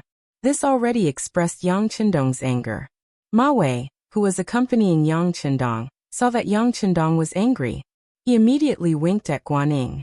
It was clear that he didn't want him to continue talking. However, since Guanyin had come with a determined heart, he would not back down because of one sentence. After hearing Yang Qindong's words, he shook his head. Fine. Since the imperial envoy does not think the time is right, I request to lead troops to attack the city. Please allow it. Approved. Yang Qindong agreed without hesitation. Since this person was determined to do so, he could not stop him. He would just fulfill his wish. He had not thought that Yang Qindong would agree so readily. Guanyin was first surprised, then his eyes showed gratitude. Thank you, Imperial Envoy. Guanyin left, followed by Ma Wei. As soon as they left the tent, Tiger's Mane, who was standing at the side, was puzzled. Young master, why did you agree to his request? He's a good general, and he's smart. This young master is just helping him. I hope he can be a good opponent in the future. After saying that, Yang Qindong lowered his head and continued to practice his calligraphy, leaving Tiger's Mane standing there at a loss. Tiger's Mane could feel that there was a hidden meaning in the young master's words, but he still needed to figure it out himself. But he really could not figure it out for a while, so his gaze fell on Beta Persei, who was standing on the other side. Feeling Tiger's Mane's gaze, Beta Persei dodged again and again, turning a blind eye. It was not for any other reason, but because he also could not understand the hidden meaning in the young master's words. For him, there was no need to worry about these complicated things. He only needed to protect the young master's safety. As for Tiger's Mane, if he wanted to think about it, then he could think about it. If he wanted to have a headache, then he could. Seeing that Beta Persei did not look at him, Tiger's Mane secretly scolded him for being an idiot, but then he also laughed. He could not figure it out himself, so how could he not be an idiot? Not long after Guanyin and Ma Wei had walked out of the tent, the latter asked in confusion, General Guan, why are you so aggressive? The imperial envoy is not to be trifled with. Of course, I know he is not to be trifled with. I am just expressing my position. Guanyin stood still, and then let out a long breath as if he was very relaxed. Expressing your position? Ma Wei's face was full of confusion. Yes, expressing your position. General Ma is different from me. You are the commander of the Guangdong Guards, and Guangdong has just experienced war. I'm afraid you will need to stay here to guard for a while. After everything is settled, I will return to Jingdo. When the time comes, I will be rewarded. Under the glory, I will naturally be envied. It is inevitable that there will be villains who will slander the emperor. At this time, falling out with the imperial envoy is expressing my position. This way, I will not be suspected by others. This is one of the reasons. Although these few battles seem to be going smoothly, in reality, it is all due to the efforts of the imperial envoy and the mercenaries. We have always been dispensable existences. In order to prove ourselves, we need to fight a real battle. This is also where we have the opportunity to perform. Guanyin spoke the thoughts in his heart completely, because he knew Ma Wei would not be able to return to Jingdo to take up a post for a while. To people who could not threaten him, he could open up some of his heart. Of course, if he didn't make the matter clear, Ma Wei would probably not fully cooperate with him. This would also be very difficult for him to take down Wuzhou. This was also one of the important reasons. After being said like this, Ma Wei finally understood. After sighing in his heart about Guanyin's careful thinking and long-term vision, he immediately expressed his position. General Guan, since it is like this, I will fully cooperate in the attack on Wuzhou. We will fight however you want. Good. I have already ordered people to make the scaling ladders and other items needed to attack the city. They should be ready in a day. At that time, we will attack the city with all our strength. The Great Merit will be right in front of us. Guanyin wanted Ma Wei to say this, so he immediately spoke excitedly. Good. Ma Wei said in a similarly excited tone. During the chaos in Guangdong this time, as the commander of the Guangdong Guard, He was not able to quell the bandits at the first moment. He was originally guilty. Now that he had the opportunity to take the blame, of course, he did not want to let it go. The two generals had the same goal. After returning to their tent, they began to prepare enthusiastically. A day later, when the wooden scaling ladders were completed, the attack on the city began. Within Wuzhou Prefecture City, in a large courtyard, a new signboard was hung high up. The two large words Zhu Manor were written on it. This was the manor of Zhu Fangyong, one of the leaders of the Huang bandit army. As a chess piece that Yang Chendong had placed in the Huang bandit army, Zhu Fangyong's performance was exceptional. After saving Huang Yuliang's life and losing 3 of the 4 heavenly kings, he had become one of young Master Huang's trusted aides. Of course, Zhu Fangyong was clear that Huang Yuliang was both wary of him and using him. Wary because of the other's nature. Using him was because there was no better general to choose from. Fortunately, Zhu Fangyong had never been of the same mind as Huang Yuliang. Thus he was able to deal with this situation safely. As a trusted aide that Yang Chendong had placed here, he knew the direction of the situation better than anyone else in the city. He even had a rough guess of where the next step would be. Originally, everything was within his expectations. However, the Ming army suddenly attacked the city this morning. This was something that Zhu Fangyong could not understand. Based on the previous plan, they should first surround the city and wait for the morale of the city to fall into chaos before making their next move. However, why did they suddenly attack the city?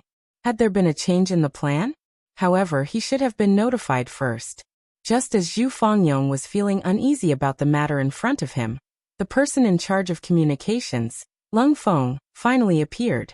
The person who came was dressed as a farmer delivering vegetables. To outsiders, the reason he was called before Zhu Fangyong was because the general wanted to know the price of vegetables in the city. Zhu Fangyong was deeply trusted by Huang Yuliang, so it was normal for him to be worried. The person who came was dressed in rough clothes.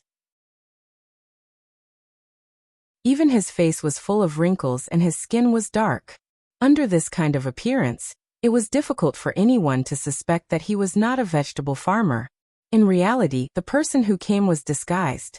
This was one of the necessary methods to become an elite spy of the Security Bureau. I am 007. You can call me 007. This is a token. When the vegetable farmer arrived in the bedroom, he no longer had the silly grin and hunched posture that he used to have in front of outsiders. Instead, he straightened his back, took out a golden token from his bosom, and presented it to Zhu Fangyong. The golden tablet was made by the military factory in Crimson City. Many modern elements were added to it. Even if others wanted to disguise it, it was impossible to do so. Zhu Fangyong had seen such a tablet before. That person was codenamed 013. Now that 007 had appeared, it was clearly of a higher level. He immediately cupped his fist and said, "Brother 007, you've worked hard. We are all working for the 6th young master. This is our duty. It can't be considered hard. However, I'm afraid that after this, Commander Zhu will really have to work hard." 007's expression carried a trace of seriousness. Following this, he explained the matter of the Ming army taking the initiative to attack, as well as the method the 6th young master had proposed to deal with it.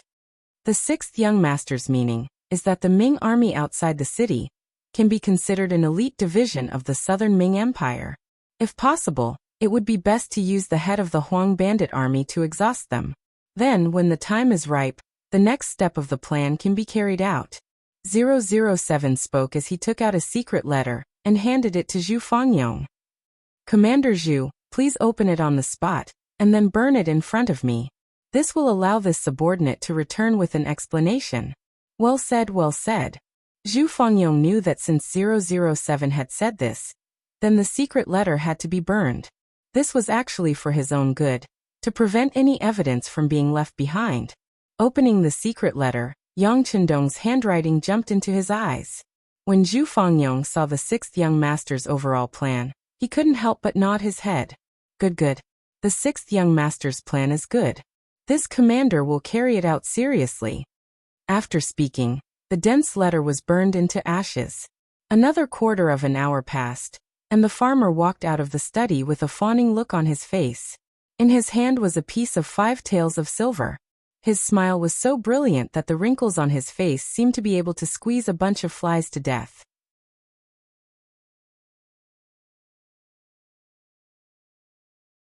Chapter 394. The Ming army had started to attack the city. Guanning didn't just do it for the sake of showing off. Before the battle, he had indeed done a lot of things. One of the most important things was to learn the management methods of the mercenary army. He recruited a lot of strong captives into the army and then took care of them. He also said that whoever could make a great contribution in the next battle would be rewarded with money, meat, and even an official position. This was also Guan Ying's decision to make an exception. Normally, people who were guilty would not even be able to obtain the status of a good citizen.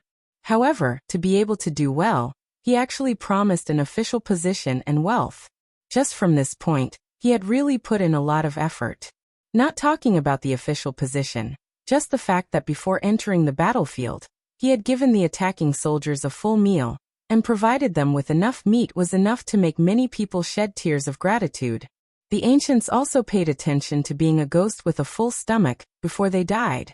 Legend had it that when they went to the netherworld, they would not suffer too much. Now that they had eaten and drunk their fill, for some people, they had no regrets. Using them to attack the city was indeed shocking. Just the first wave of attack had allowed them to rush up to the top of the city tower of Wuzhou City. If Zhu Fangyong had not brought people over in time, this wave of attack might have broken through the city. Reality proved that as long as one used the right method, the morale of the army could be used.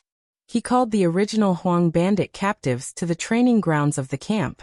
With good wine and meat, General Guanning, whose face was filled with excitement, was planning the attack plan for the next day. Outside the camp, some of the rich people who were originally in the Wuzhou house brought good wine and meat to help the army. To them, there were too many immovable assets in the city. The earlier they took down the city, the earlier they could take back what belonged to them, and the earlier they could return to their normal lives. Within the mercenary camp, it was extremely quiet. Apart from the normal training of the soldiers, there was no other movement. Inside the large tent, it was not as peaceful as it seemed from the outside. Commander Luope, Commander Lujua, and the others were listening to the battle reports from the front lines, waiting for the latest orders from the 6th young master. Everyone was in the tent, listening attentively to the reports from the scouts they had sent out about the scene of the siege today. When they talked about how the Ming army had actively attacked the city, how the first wave of attacks had charged up the city tower without any hesitation, and how they had almost taken down Wuzhou City, everyone's face was filled with shock. Since when did the Ming army possess such powerful combat strength? In their eyes, the Ming army was just a bunch of weaklings. They could bully the common people, but when they really faced the bandits, they would probably reveal their cowardly nature. They are not real Ming soldiers. They were chosen from the remaining captives we picked up. Guanning imitated us. After providing them with a few meals, he promised them that they would be promoted and become rich after the siege. Yang Chendong saw that everyone was discussing fervently below, with faces filled with disbelief. Thus he explained the real reason. After saying all this, Yang Chendong's gaze swept across the crowd and continued, "Reality has proven that arrogance will definitely lead to mistakes. Luckily, this time the Ming army was dealing with the yellow bandits. What if they were targeting us? If we were arrogant, wouldn't we be at a disadvantage?" Facing Yang Chendong's question, the officers first looked at each other. Then the commander of the auxiliary troops, Lujua, stood out and said, "Sixth young master, we have the most advanced firearms in the world. Even if they were to come, we would not be afraid of them. We will definitely wipe them all out." Yes, yes. The other officers also nodded their heads, clearly agreeing with this point of view. Yang Chendong, who was sitting at the head of the table, saw that the officers were still full of confidence and could not help but twitch the corner of his mouth. He said with a somewhat sarcastic tone, "Yes, we have the most advanced firearms in the world. This is our advantage and perhaps our only advantage. Perhaps once we lose our weapons, we are no different from the Ming army. If we are heavily surrounded, how many bullets can you bring? There will be a day when you run out of bullets. At that time, won't we be surrounded like dumplings and be completely wiped out? At this moment, the officers were dumbfounded. They suddenly realized that they originally thought that they were invincible, but after analyzing it, it seemed that the truth was not so. Therefore, we are not strong enough. If we want to become the strongest army in the world, it is not enough to just have advanced weapons. We also need a strong heart and a strong will to fight. No matter what kind of enemy we meet, we will not be afraid and will not take a step back. From today onwards, the training will be doubled. Other than firearms, everyone will also have to seriously practice the use of cold weapons and the 3-3 system. In short, no matter what, even if our soldiers are unarmed, they must have the confidence and certainty to defeat any enemy. Yang Chendong suddenly stood up and said with an incomparably sharp voice, "Yes."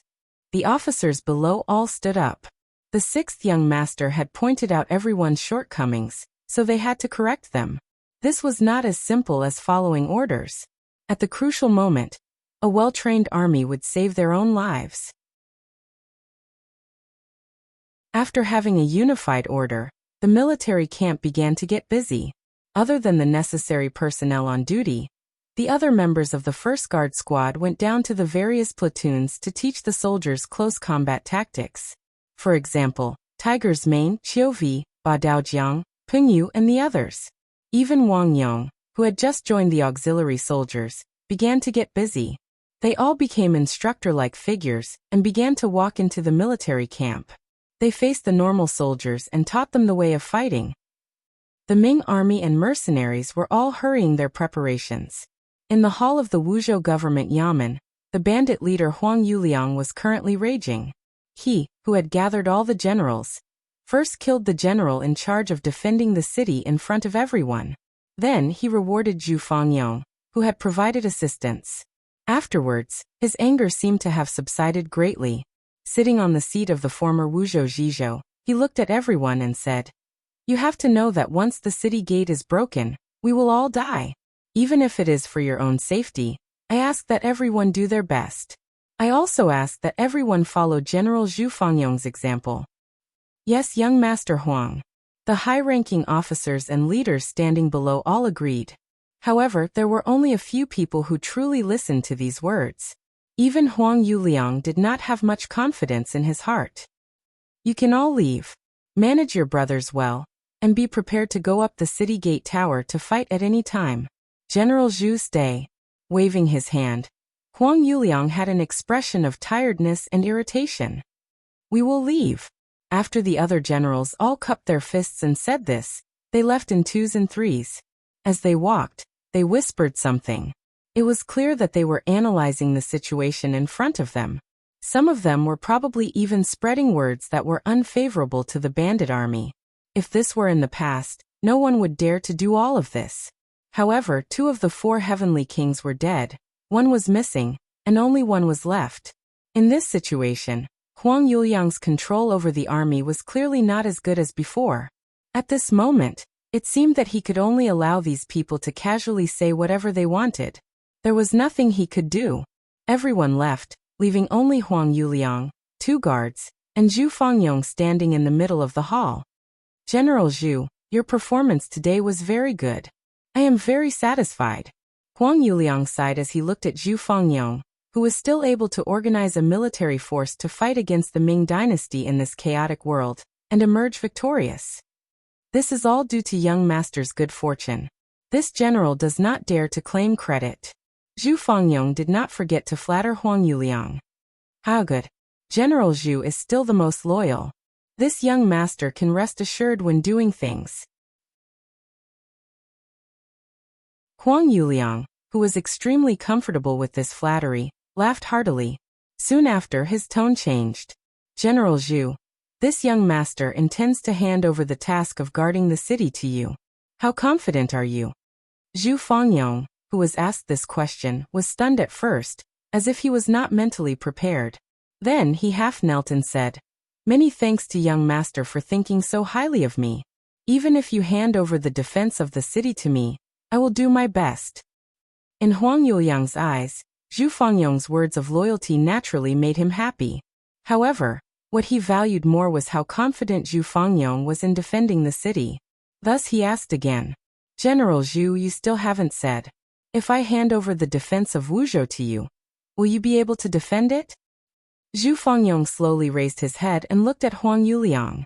He said with a serious face, in reply to young master, I will not be able to defend it. What? Originally, Huang Yuliang thought that even if he could not defend it, Zhu Fangyong would say some tactful words. For example, he would do his best, or he would hold on for a while, etc. He never expected such a direct answer, which caught Huang Yuliang off guard. You will not be able to defend it? I have 60,000 soldiers, so why can't I defend a small Wuzhou prefecture? Huang Yuliang asked unhappily. Young master, please forgive me for speaking so bluntly. You also said that we are in a small Wuzhou prefecture. If we defend it for a long time, we will run out of food and water. If that's the case, there will be chaos before anyone else attacks. If that's the case, how can we defend the city? Hearing Zhu Fangyong's serious answer, Huang Yuliang's emotions gradually stabilized. Okay, then what do you think? Young master, based on my thoughts, we must give up on the Wuzhou prefecture. Give up? Continue. Huang Yuliang frowned as he listened. Yes. After Zhu Fangyong agreed, he said, the art of war says that if we defend for a long time, we will definitely lose. Without reinforcements, defending the Wuzhou prefecture to the death is the worst plan. There might even be no hope. Why not give up on this place and find a new place to settle down? It's like arranging for Ru Honghai to find a new place to settle down and develop. Internally, we can guard the city strictly and delay the Ming army's attack speed. At the same time, we also have to deal with the internal problems. This humble general is not talented, but I have arranged for some people to do some investigations. I found that some generals have long wanted to join the Ming army. If such people stay by our side, not only will they not be of help, but they will also become our cancer and hinder our development.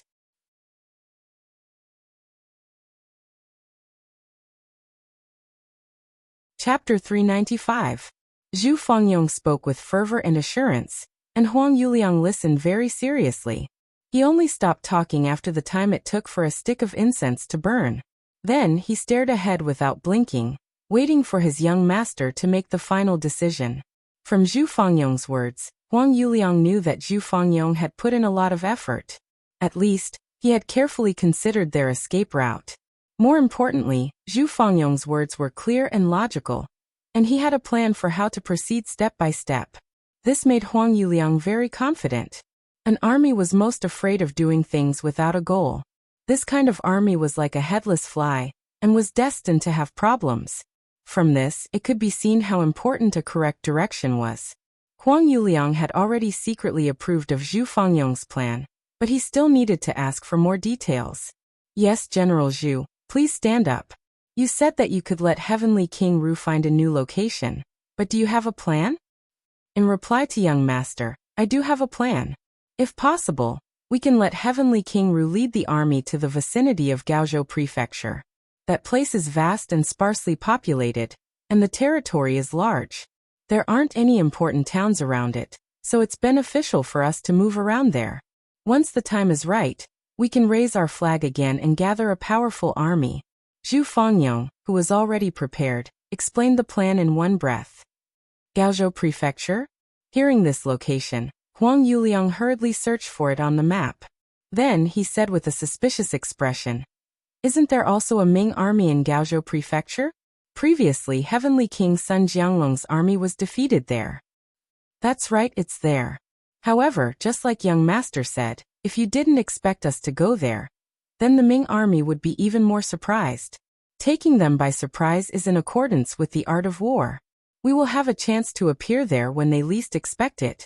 It's precisely because it's not far from the sea that we can escape into the sea if things go wrong. This way, the southern Ming army, which has already restricted the sea, can't do anything to us. When that time comes, we'll be like fish in the sea. Zhu Fangyong nodded heavily with a confident expression. Take them by surprise, take them by surprise. Huang Yuliang muttered to himself. Then, as if he had made up his mind, he slammed his fist on the desk. All right, let's take them by surprise and kill our way out. How about this? General Zhu's suggestion just now will be approved by this young master. I'll leave the matter of city defense to you. You will also be in charge of those disloyal generals. At the same time, you will also arrange for Heavenly King Ru to secretly attack Gao Prefecture. I hope you won't disappoint me. Otherwise, you know the consequences. The reason he said that he would not be disappointed was because the failure of Zhu Fangyong's policy of attacking everywhere had not only caused the strength of the Yellow Bandit army to shrink greatly, it had also implicated Sun Jianglong and Cui Yan, the two heavenly kings, to die in battle or disappear. This time he listened to Zhu Fangyong's plan. If something went wrong again, then he would have to doubt Zhu Fangyong's intention. How intelligent was Zhu Fangyong? He naturally understood the hidden meaning in Huang Yuliang's words.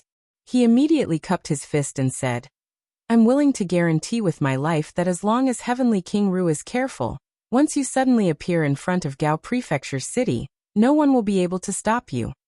All right, haha, then this young master will take advantage of General Zhu's auspicious words. Huang Yuliang's laughter rang out in the hall. He seemed to be in a good mood at this moment. Huang Yuliang trusted Zhu Fangyong again. Even though he knew that there were risks in doing so, he didn't have any better methods to deal with the current situation.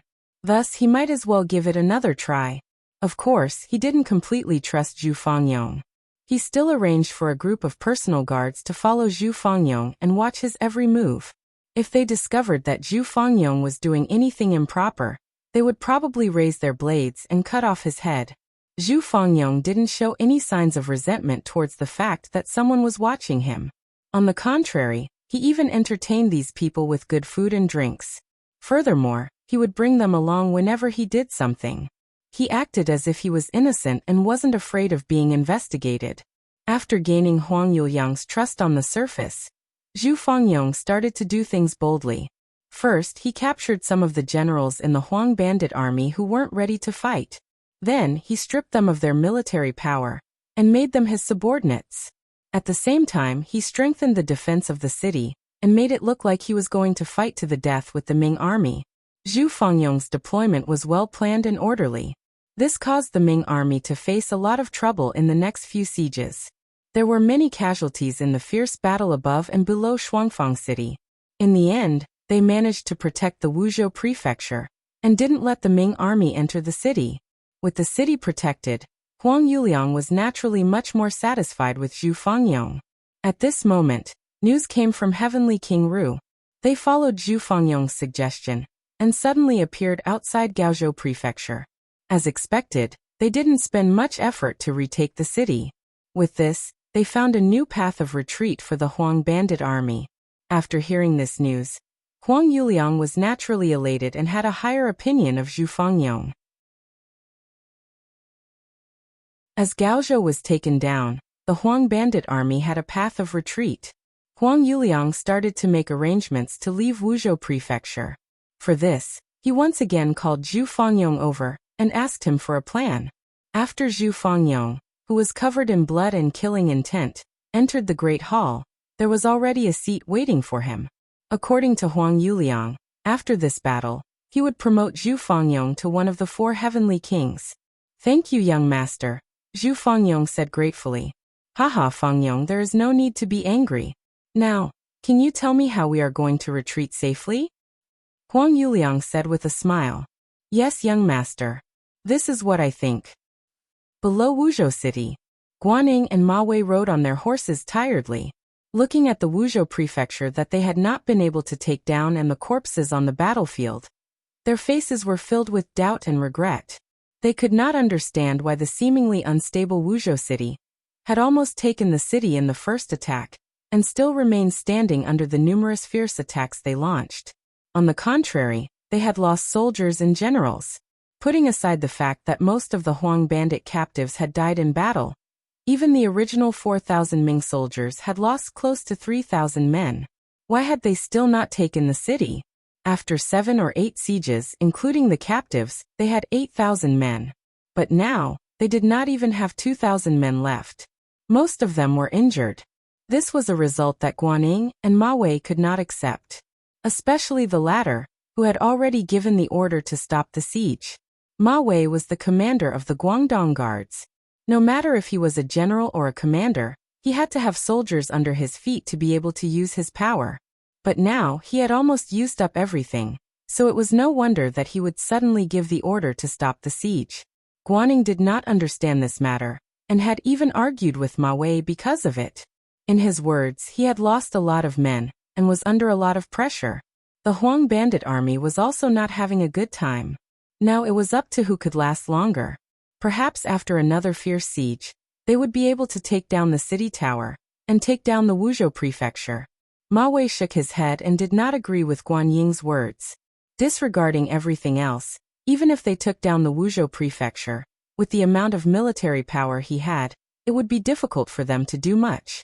They probably did not even have enough people to watch over the captives, so how could they talk about defending the city? Ma Wei very happily rejected Guan Ying's idea of attacking the city again. He prepared to rest and build up strength. He would wait for the internal strife within Wuzhou city to happen as the imperial envoy had said so that he could benefit from it. However, just as this plan was prepared, an unexpected situation occurred. The city gates of Wuzhou prefecture suddenly opened. Thousands of people holding all kinds of weapons charged out, and charged into the unprepared Ming army camp. Everything that happened so suddenly was completely out of their expectations. Caught unprepared, they were actually caught off guard by the Huang bandit army. Within the camp, many of the injured soldiers were killed. Even Guaning, because he could not retreat in time, was entangled with people and had an additional knife wound on his body. Fortunately, at the crucial moment, the mercenary army moved out. They held the 9.5 in their hands and shot at the Huang bandit army from a distance. Immediately after, thousands of auxiliary soldiers and temporary auxiliary soldiers suddenly charged out. Under the powerful aura, they quickly crumbled the morale of the Huang bandit army and defeated them in the Ming army camp. After the Huang bandit army soldiers who had left the city were killed or captured, the mercenary army directly charged toward Wuzhou city. Unexpectedly, it went very smoothly. Other than a few banners that the Huang bandit army had stuck into the city tower, all of the Huang bandit army had disappeared. Even most of the common people in the city had been taken away. The Wuzhou prefecture, which was almost empty, was taken down so easily. However, it was clear that Yang Qindong was not satisfied. He called over Guaning and Ma Wei to talk about continuing the pursuit. After the Huang bandit army has lost the Wuzhou prefecture, they have no place to stay. This is the best time to pursue and kill them. Otherwise, once they find a new place and continue to develop, it will not be long before they rise up again and become a problem for the court. Faced with Yang Qindong's righteous words, Guaning and Ma Wei lowered their heads. How could the two of them not understand this logic? It was just that right now they only had 1,000 soldiers. Even if General Pingle brought a few hundred people, there were less than 2,000. They could still defend Wuzhou prefecture and calm down the situation here, but if they wanted to chase after someone, they really didn't have the strength to do so. The two of them did not speak. Yang Qindong pretended not to understand and asked, "What? Do the two generals have any objections?" No. However, after attacking Wuzhou city for the past few days, our vitality has been greatly damaged. Now we lack soldiers and are trapped. It is time for us to reorganize. We really do not have the strength to chase after the Huang bandit army. This heavy responsibility will probably fall on the shoulders of the mercenary army and the imperial envoy. Ma Wei and Guaning spoke with pleading expressions.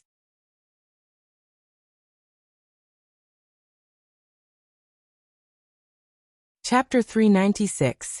So it's like this. Alright, since this imperial envoy has promised the emperor, then I will definitely completely destroy the Huang bandit army. Thus, we will leave first. If the two generals have finished organizing the military affairs, it won't be too late to catch up. Yang Qindong only pretended to be troubled. After a slight hesitation, he immediately agreed. Naturally, Ma Wei and Guaning were overjoyed that Yang Qindong agreed so readily. In order to express their sincerity, they even sent some of the food in their army to the mercenary camp.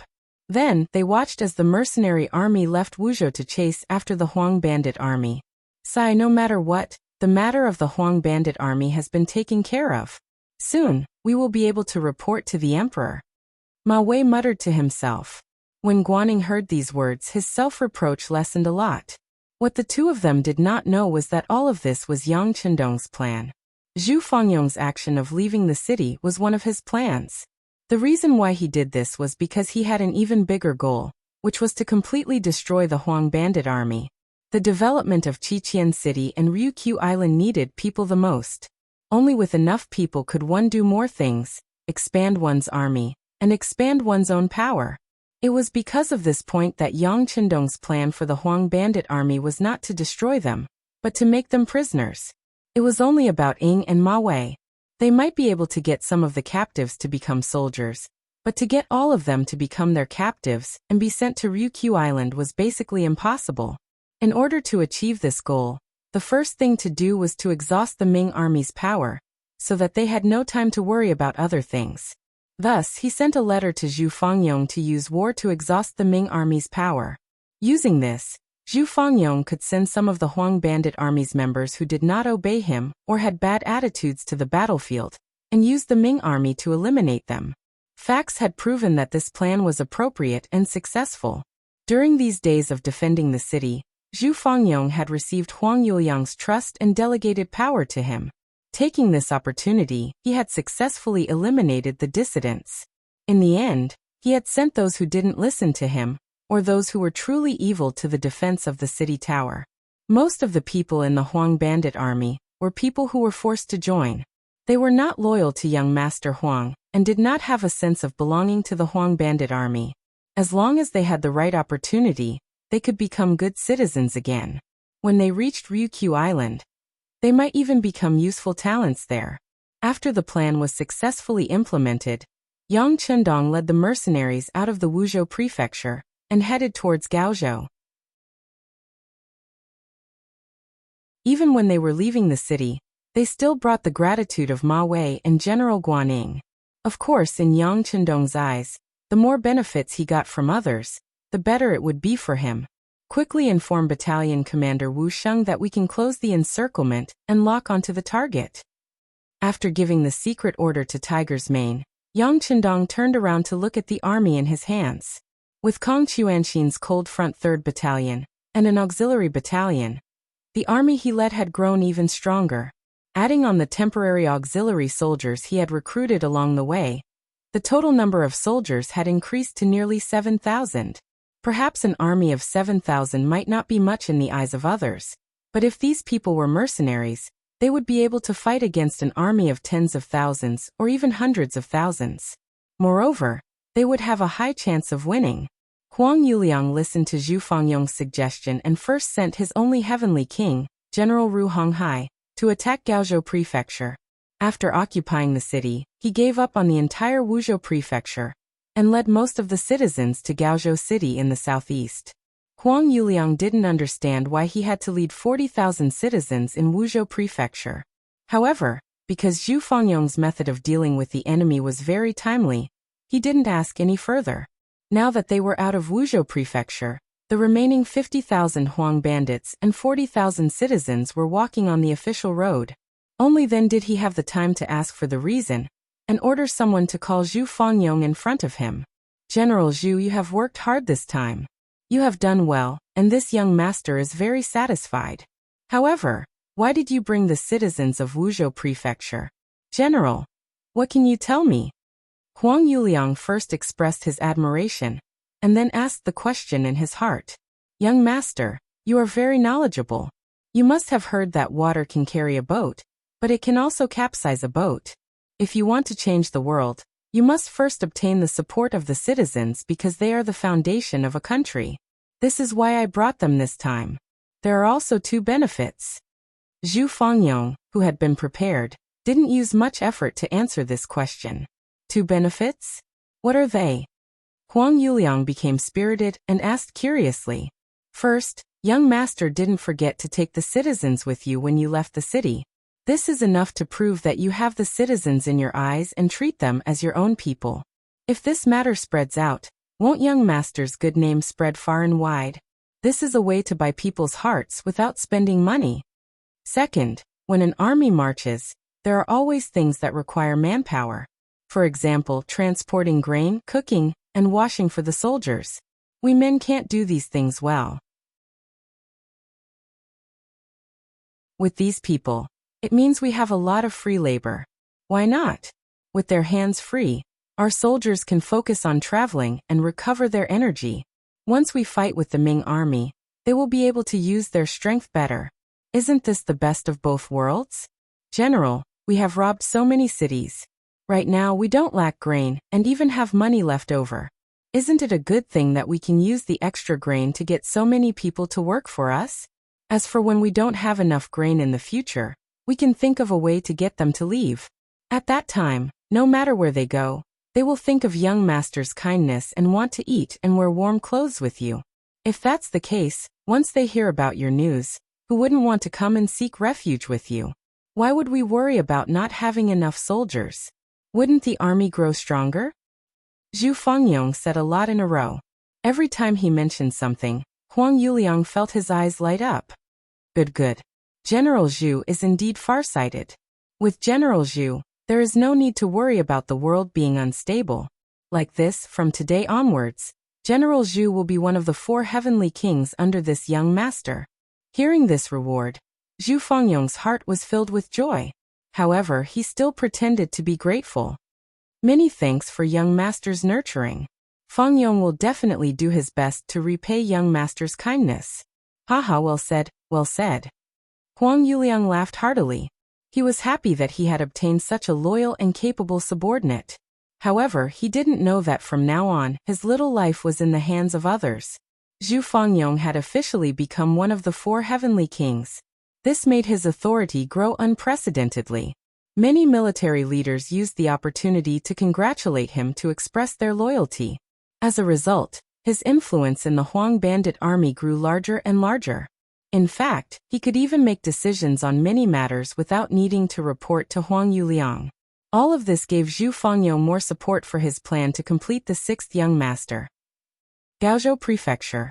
After Heavenly King Ru Honghai used a surprise attack to occupy this place, he gradually became arrogant. As one of the old 4 heavenly kings, Ru Honghai wasn't as brave as Geng Jun, nor as tall as Cui Yen. He wasn't as familiar with naval battles as Sun Jianglong. He was able to become one of the heavenly kings mostly because of his obedient personality. Among the 4 heavenly kings, the one that Huang Yuliang trusted the most was probably the ugly and average-looking Ru Honghai. There was no one else. His luck wasn't bad and he actually managed to survive until now. He even took over Gaozhou Prefecture and found a path of retreat for his young master. This merit could be said to be great.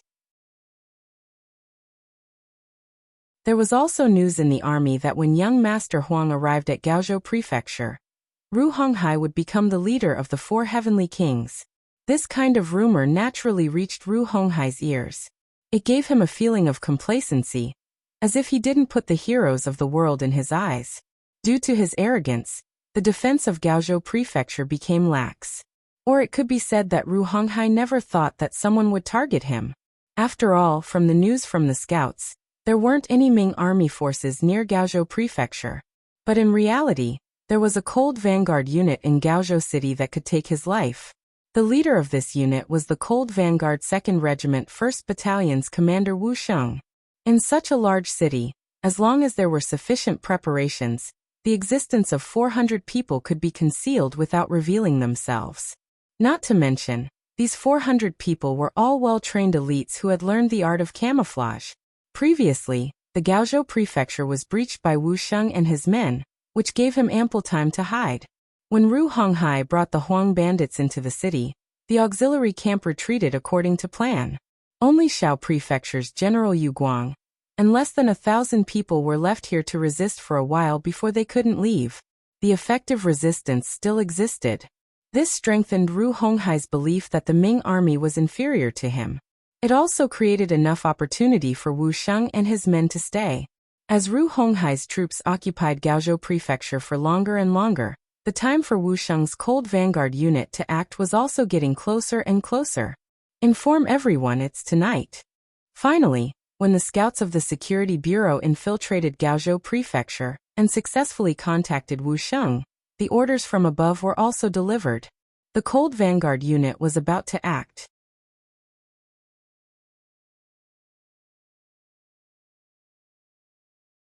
Chapter 397. A total of 4 companies of Lungfeng. In addition to Wu Sheng and the other 400 people, they dug out the 9-5 spear and camouflage uniforms that they had hidden in the courtyards and began their night raid. The Lungfeng's movements were orderly and meticulous. Every Lungfeng had their own position.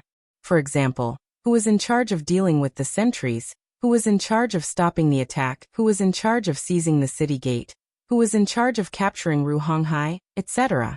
All of the plans were assigned to every soldier. As a result, when it was midnight, more than 400 people walked out of the alleys and ran towards their respective targets. The Huang bandit army was caught off guard and did not expect the danger to come from within. In front of the meticulous, agile, and well-armed Lungfeng, most people did not even have the ability to fight back. Among the bodyguards protecting Ruhonghai, there were a few who had decent martial arts skills. Because of their high alertness, they were the first to notice that the atmosphere was not right and sent out a warning signal. Unfortunately, there were too few such experts. Even if they sent out a warning signal, the news could not spread out of the courtyard before the Lungfeng surrounded them began to move. Battalion Commander Wu Sheng took the lead and kicked open the door with the 95 style. Soon after, a series of gunshots rang out, and the 3 strong men who had a foundation in martial arts obediently lay on the ground. When the Lungfeng rushed into the bedroom in the courtyard, they pulled out the trembling Ruhonghai from under the bed. Following Ruhonghai's capture, without a leader, the Huang bandit army in the city fell into chaos. At this moment, the Lungfeng hiding in the dark suddenly made their move. Along with the loud shouts from the city gate, the seemingly majestic auxiliary barracks approached. Finally, the barracks exploded. No matter what kind of army it was, once the barracks exploded, it signaled the beginning of a disaster and defeat. The soldiers fled in all directions. The soldiers did not know their generals, and the generals did not know their soldiers. Once chaos erupted, it was hard for anyone to stop it. Even if the generals were to shout now, there was nothing they could do. There was no way to reverse the situation. Even the elite Cold Vanguard soldiers were helpless against the explosion of the camp. The only thing they could do was to observe the surroundings. Once they discovered any Huang bandits trying to rush out of the camp, they would fire a warning shot. If they couldn't stop them, they would start shooting. In short, they wouldn't allow such chaos to rush out of the camp. The explosion of the camp also indicated that the defeat of the Huang bandit army defending Gaozhou City was set in stone. At this point, Huang Yuliang's path of retreat was completely sealed. At this time, Huang Yuliang was leading 50,000 bandits and 40,000 commoners 80 miles away from Gaozhou City. In the past, with their current marching speed, they would be able to reach Gaozhou Prefecture in 2 to 3 days if they were fast. Once they met up with Ruhonghai's army, they would be able to gather a large force once again. However, all of this was destroyed tonight. Huang Yuliang, who was sleeping, was also woken up by the bodyguards. What's going on? Huang Yuliang suddenly opened his eyes with a face full of fear. Young master, General Zhu reported that the scouts discovered a large number of Ming army soldiers 30 miles behind us. Furthermore, they are the most powerful Ming army soldiers wearing camouflage uniforms. The bodyguard said with a slightly hurried voice. There's such a thing? Didn't we use up a lot of their resources when they attacked the Wuzhou prefecture? Why do they still have the strength to chase after us? Huang Yuliang instinctively said this before quickly shutting his mouth. The bodyguard had already said very clearly that the Ming army soldiers that came were wearing camouflage uniforms. It was said that they were the helpers that the southern Ming emperor, Zhu Qizhen, had invited. Since they weren't normal Ming army soldiers, this kind of army shouldn't have been exhausted. Only then would they have the strength to chase after him. After understanding this point, Huang Yuliang hurriedly put on his jacket. Before he could walk out of the tent, Zhu Fengyong, who was wearing armor, had already walked in. Young master, there are pursuers behind us. It seems that we have been targeted. Right now we need to hurry to Gaozhou City. Is there no way to stop them? Gao Yuliang asked, thinking that he would deal with whatever came his way. It's very difficult. This army has extremely advanced firearms. They can injure our brothers from far away. I'm afraid that it will be very difficult to stop them. When he said this, Zhu Fengyong revealed a defeated expression. Even if Huang Yuliang saw this, he wouldn't doubt that he had tried his best. However, there was still no solution. If that's the case, then let's go quickly. Once we reach Gaozhou Prefecture, we should be safe with the sturdy city as our cover. For the sake of his own safety, Huang Yuliang made the decision to travel through the night. Yes, this general will go and instruct the army to hurry. When Zhu Fengyong agreed, a trace of joy flashed across his eyes. Everything was just as the sixth young master had imagined. This Huang Yuliang was truly extremely afraid of death. Since this was the case, the following process would be much easier to complete. In the dark night, the army that stretched for dozens of miles set off. From time to time, all sorts of curses could be heard from the crowd. It could be seen that both the bandits and the commoners were somewhat resistant to traveling in the middle of the night. Gaozhou City. When the sun rose, the commotion in the camp was basically over. After a night of torment, the Huang bandits were also tired. In addition, they could clearly see the surroundings after the sun rose. The chaotic environment became less and less chaotic until finally, it was completely peaceful. After everything calmed down, Heavenly King Ru Honghai was escorted out of the camp by Wu Sheng and Leng Feng. When they saw that their general was captured, and they were completely surrounded, the Huang bandits had no choice but to surrender. The captives threw down their weapons and walked out of the camp in batches. Wu Sheng's face was filled with joy. In just this battle alone, they had captured about 15,000 Huang bandits. Most of the people here were strong and healthy. One could imagine how many things they could do when they reached Ryukyu Island. However, just as a smile appeared on his face, a soldier came to report that the Xiaozhou General Yu Guang, who had disappeared for a while, had returned. He was currently waiting at the government office. Oh, the speed of picking peaches is quite fast. Fine, since they want it, I'll give it to them. However, if they want to take these benefits from me, Wu Sheng, then they won't be able to do so. Let's see what kind of price they can pay. There was a glimmer of light in Wu Sheng's eyes. He had expected that the Southern Ming army would appear early in the morning. Even if the other party did not appear, according to the sixth young master's plan, Gaozhou Prefecture would have to be handed over. However, taking the initiative to hand it over was one matter. If the other party wanted to take it back, it was another matter. If Wu Sheng didn't use this opportunity to slaughter his opponent, how could he have the ability to be the commander of the main force? In front of Gaozhou City's government office, Wu Sheng brought a group of Leng Feng and saw Yu Guang in armor. Yu Guang was originally riding on a tall horse, but the moment he saw Wu Sheng appear, he consciously jumped off the horse and greeted him with a smile. Commander Wu, it's been hard on you. Both sides had worked together before. They had forced Sun Jianglong, one of the four heavenly kings, into the sea near Gaozhou City and Laizhou City. They could be considered old acquaintances. However, this time, Yu Guang was here to snatch the credit. His expression was naturally a bit unnatural. Oh, isn't this General Yu Guang? A while ago, I couldn't find you and thought that you had sacrificed your life for the country. Because of this, I felt really bad for a while. Now that I see that you're fine, I'm very happy. After these words were spoken, Yu Guang's face alternated between red and white. Last time, when Ru Honghai brought his army to Gaozhou City, Wu Sheng directly said that he was no match for him and led his army to leave. Yu Guang didn't listen and defended the city for a day.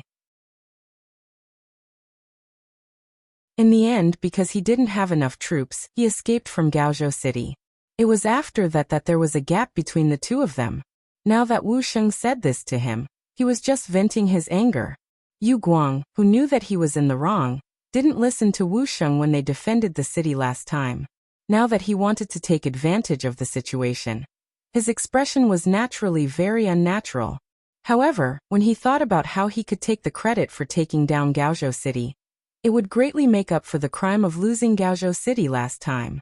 He had no choice but to bite the bullet and say, Yu Guang will remember Commander Wu's concern for me. This time, I still have to thank you for helping Nanming take down Gaozhou City. Oh, this isn't a big deal. If you're willing, I can give you the credit for taking down Gaozhou City and even capturing Ru Honghai alive. However, General, you should also know that many of our brothers have died in this battle. The compensation for their families cannot be neglected. Wu Sheng said in an overbearing manner. When he heard that Wu Sheng was willing to give him all the credit, Yu Guang had long become excited. Gugu. How about we go into the government office to talk? Good General Yu, please. Commander Wu, please. The two of them entered the Gaozhou City government office one after the other. What followed was naturally a round of bargaining. After 4 hours of negotiation, Wu Sheng took away 15,000 captives and 200,000 taels of silver from Yu Guang.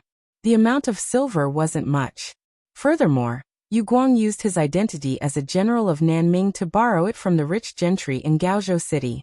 Even though Ru Honghai had already entered Gaozhou City, this place had also been visited by another heavenly king, Sun Jianglong. However, as the local tyrants, which one of them wasn't a crafty rabbit with 3 burrows, many of them had already buried the silver before the situation turned bad.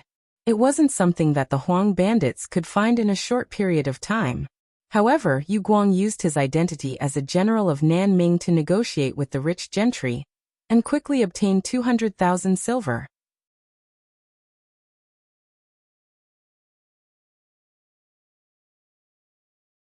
Chapter 398. Wu Sheng left after getting the person and the money.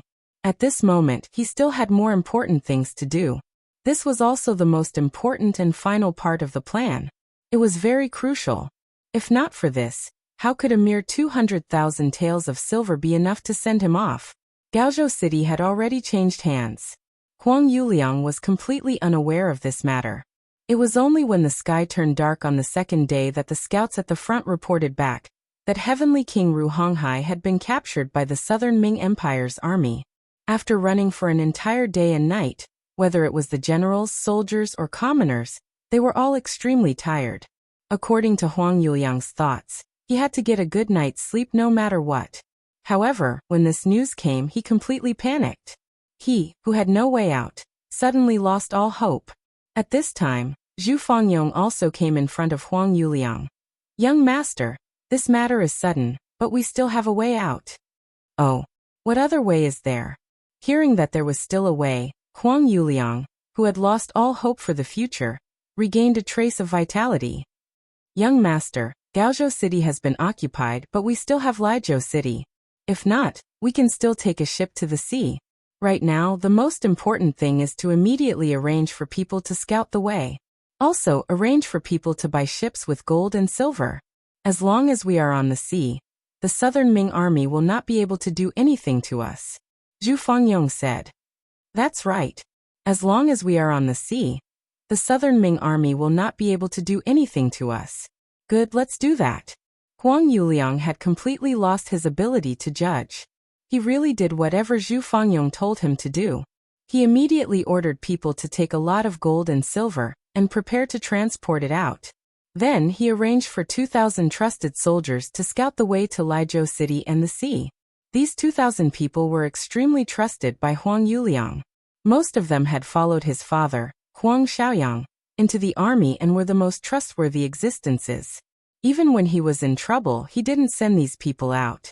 But now, in order to find a suitable escape route, he finally sent these people out. Following the departure of these 2,000 soldiers, the only ones that Huang Yuliang could truly trust or be willing to risk their lives for him were the dozens of bodyguards around him. Because of the sudden incident, the original plan of having a good night's rest was disrupted. The army had no choice but to continue on their journey.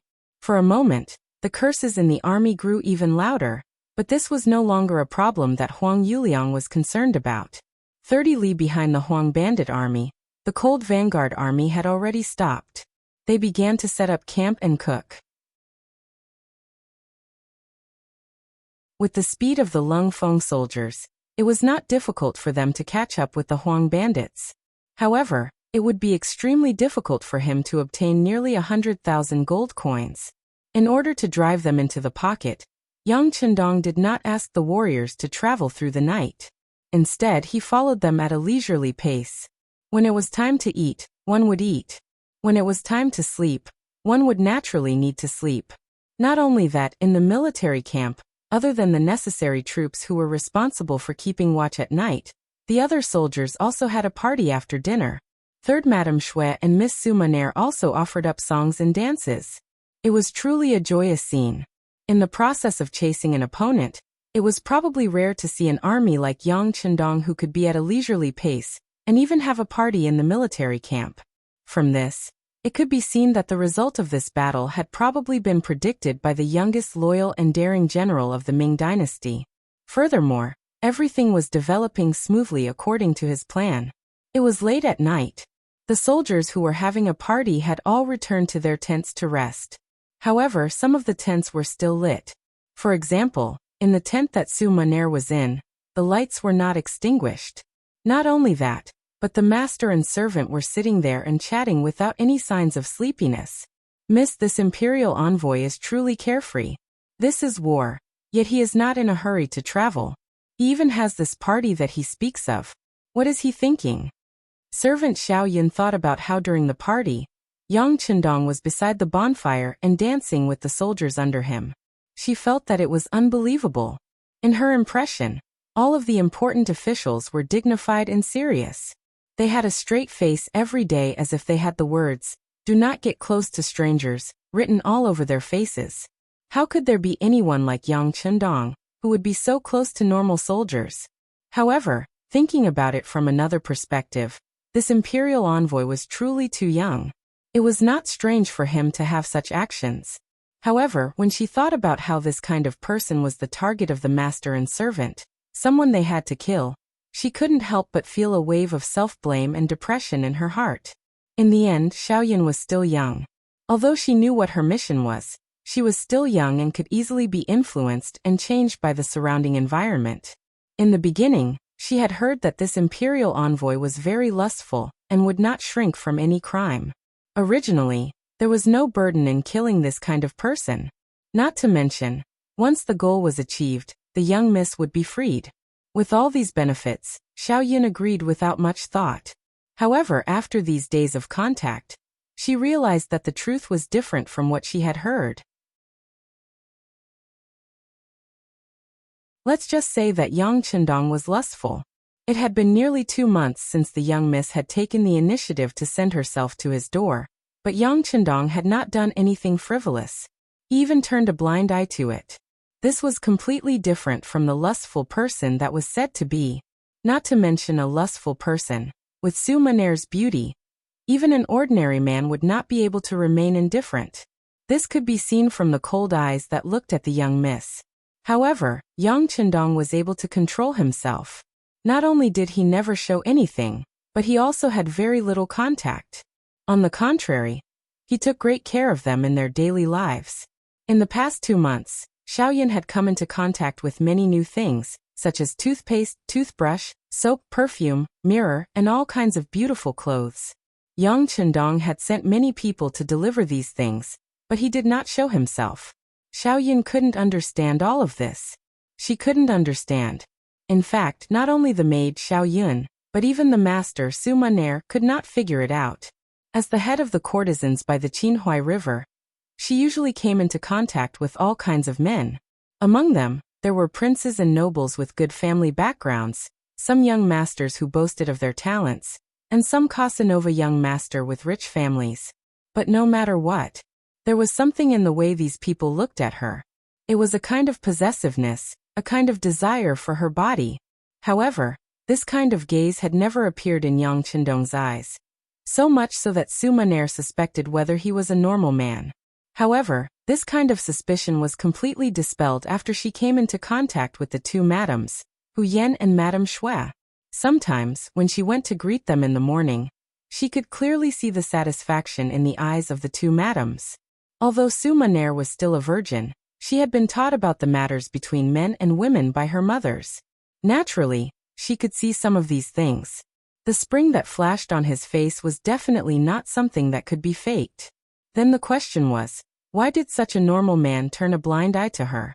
Could it be that he already knew her mission to get close to him? That was even more impossible. Even if he knew everything, he should have killed her earlier. Why did he still treat her like this? Why did he give her so many good things but not touch her? What did he want? The unknown always made people uneasy. It was because she could not understand Yang Chendong's thoughts that Su Maner became even more anxious. What was worse was that she realized that she did not hate Yang Chendong. It was just like when she saw Yang Chendong singing and dancing with his soldiers during the evening party. She actually felt happy in her heart. This was not a good sign. She could only have the intention to kill her target. It was impossible for her to have the slightest bit of liking for him. Otherwise, how could she complete her mission? The servant girl, Xiao Yun, was still talking endlessly, but Su Maner could not listen to a single word. From time to time, Yang Chendong's figure would flash across her mind. There was a faint smile on the corner of her mouth, as if it had grown in her head. Even if she waved her hand, it would not go far away. In the tent not far away, Yang Chendong was still using his power to have women on his left and right. After sleeping together for a while, they entered a short intermission. Hiding under Yang Chendong's strong arms, Hu Yan asked with an obedient look, "Lu Lang, is the war about to end?" "Yes, the Huang bandit army is about to be destroyed. The war in Guangdong is about to end." Yang Chendong nodded and admitted. However, he only said that the war in Guangdong was about to end. He did not say that the war was about to end. This originally expressed his attitude. As Hu Yan had other thoughts, she did not think too deeply about it. Naturally, she did not understand the deeper meaning in his words. When she heard Yang Chendong say that it was really about to end, she raised her head slightly. "Lu Lang, what do you plan to do about Miss Su's matter? She has been following us for more than a month without knowing why. What are you thinking?" "Yin, what do you want me to think?" When Yang Chendong heard Hu Yan talk about Su Maner, he could not help but become interested and asked, I don't know." Hu Yan shook her head. She also did not know what kind of mentality she was in now. As a woman, she did not wish to share the man she liked with other women. However, Yang Chendong was so young and so capable. It was not an exaggeration to say that he was in a high position and had great power. Such a person was destined not to belong to any woman. Even ordinary people who had some ability would marry a few concubines, let alone people like Yang Chendong.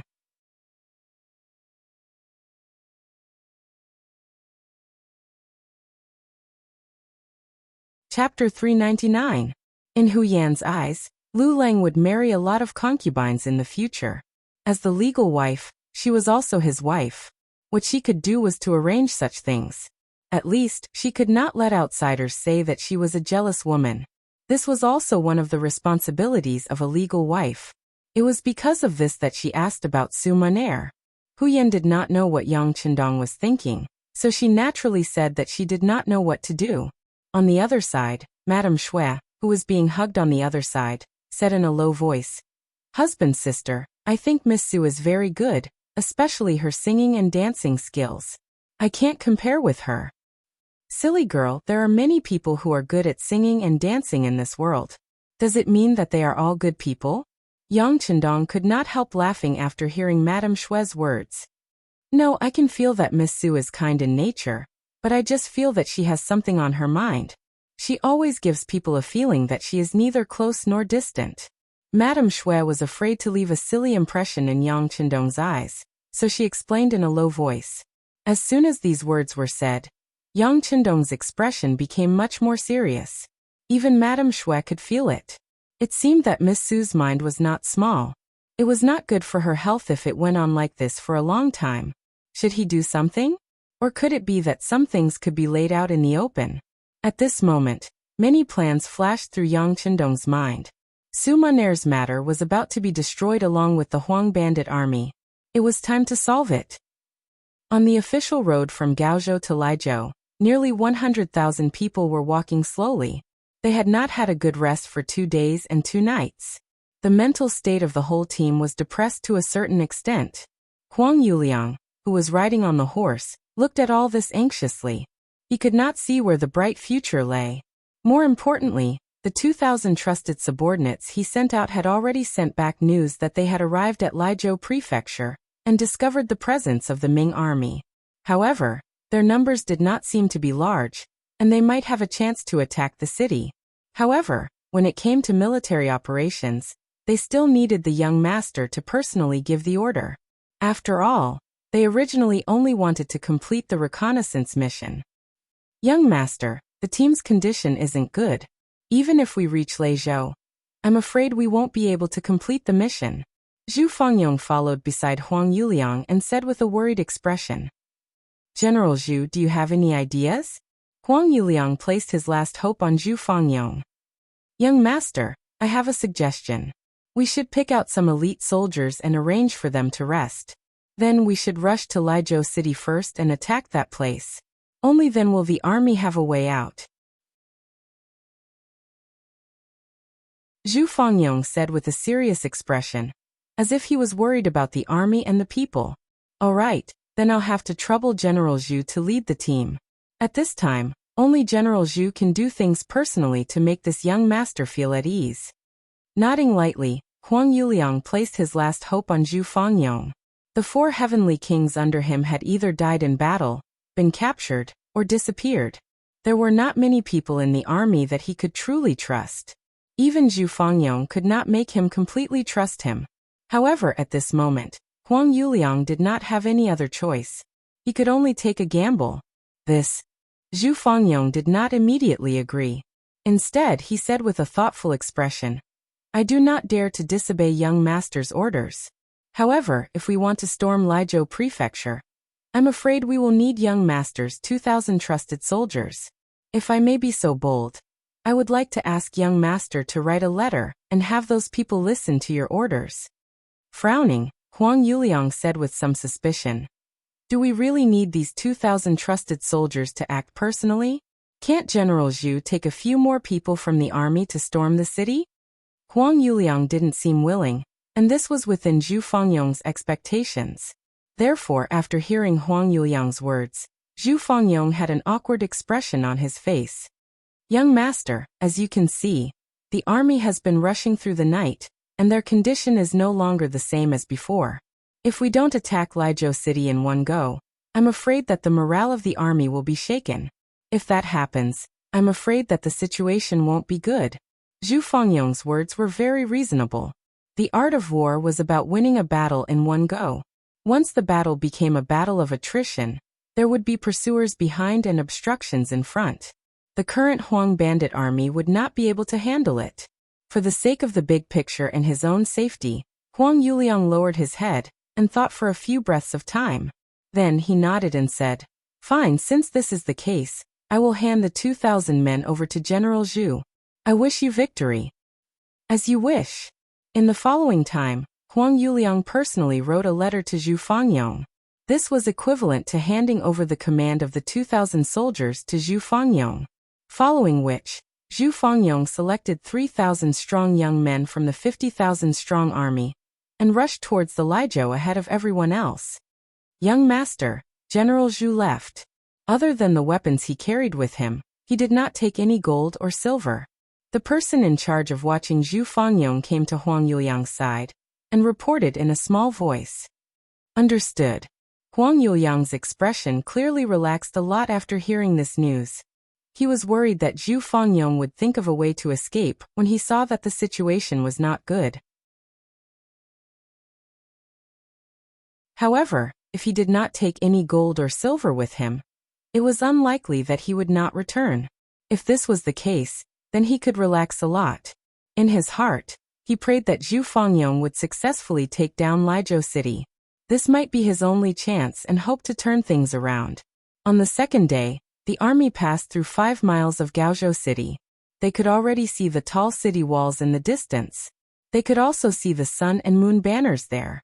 However, because the difference in strength between the two sides was too great, General Yu Guang, who was guarding Gaozhou City, did not have the slightest intention of going out to fight. Close to 100,000 people successfully passed through Gaozhou City.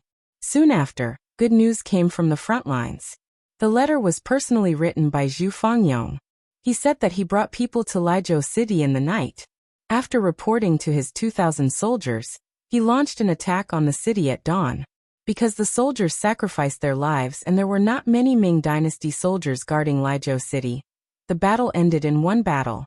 Lizhou City was now in the hands of the Huang bandit army. Haha, good.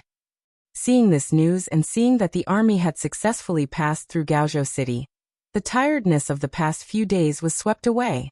Huang Yuliang finally saw a new hope. Pass down the order, the army will speed up. The sooner we reach Lizhou City, the better we can rest there and sleep for a few days. After the order was passed down, everyone's eyes were filled with hope. Their speed was even faster than before. After having a goal and hope, everyone's potential was also stimulated. Originally, it would have taken 3 days to complete the journey. However, on the second night, the army arrived at the Lizhou prefecture city. Looking from afar, the city gates were wide open. A group of Huang bandit army were holding torches on both sides of the city gates, welcoming the young master and the army. Haha, good. Although Huang Yuliang was very tired, at this moment, it was as if he had the final radiance of the setting sun. His face revealed an excited and relaxed expression. From afar, Zhu Fangyong and a group of followers appeared. When they were 3 steps away from Huang Yuliang, they half knelt on the ground. Then they raised their head and said, "Young master, I did not disappoint you and took down Lizhou City. Right now, the city has already prepared hot food and water. We are just waiting for the army to settle in and rest." Good. General Zhu, you have worked hard. Huang Yuliang said a few more times. Then, his gaze seemed to casually fall on the welcoming army. He frowned slightly. He did not see the presence of his 2,000 soldiers. Huang Yuliang's suspicious gaze fell on Zhu Fangyong's eyes, and he also felt that something was amiss. However, before he could speak, the army behind suddenly became chaotic. Then, a scout on a fast horse rushed over. Young master, something bad has happened. The Ming army behind us has suddenly increased their speed. They are now less than 10 li away from us." "So fast? We need to enter the city quickly. Men, protect young master as he enters the city." Zhu Fangyong's reaction was extremely fast. He knew that the 6th young master had rushed over with his army. It was time to reel in the net. Without any explanation, he waved his arm. Behind him, people rushed past him and rushed in front of Huang Yuliang. Wait. Huang Yuliang already felt that something was wrong. However, he could not pinpoint what was wrong. Instinctively, he wanted to resist. However, he did not expect that the people who ran to his side only needed to touch his body to make him feel numb. Then he felt dizzy and fell to the ground. Fortunately, he was discovered and Zhu Fangyong's subordinates caught him in time. Using this opportunity, he shouted, "The young master has fainted from exhaustion. Everyone listen to my orders. Enter the city quickly." There were pursuers behind them. Entering the city was the safest way. There was no need for Zhu Fangyong to say anything. Everyone was already scrambling to rush into the city.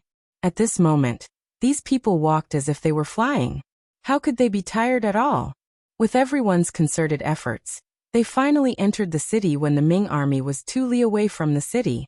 The moment the heavy city gates closed, everyone heaved a sigh of relief. Immediately, many people fell to the ground and slept because they were too tired and relaxed. Some of the people who were barely holding on also entered the houses allocated to them by the city and fell asleep on their beds. A total of 50,000 Huang bandits and 40,000 commoners fell asleep in the Lizhou prefecture. Just as they fell asleep, outside the city, Yang Chendong led 5,000 people into the city. At the same time, the bandit leader Huang Yuliang was led to a large courtyard in the Lizhou prefecture.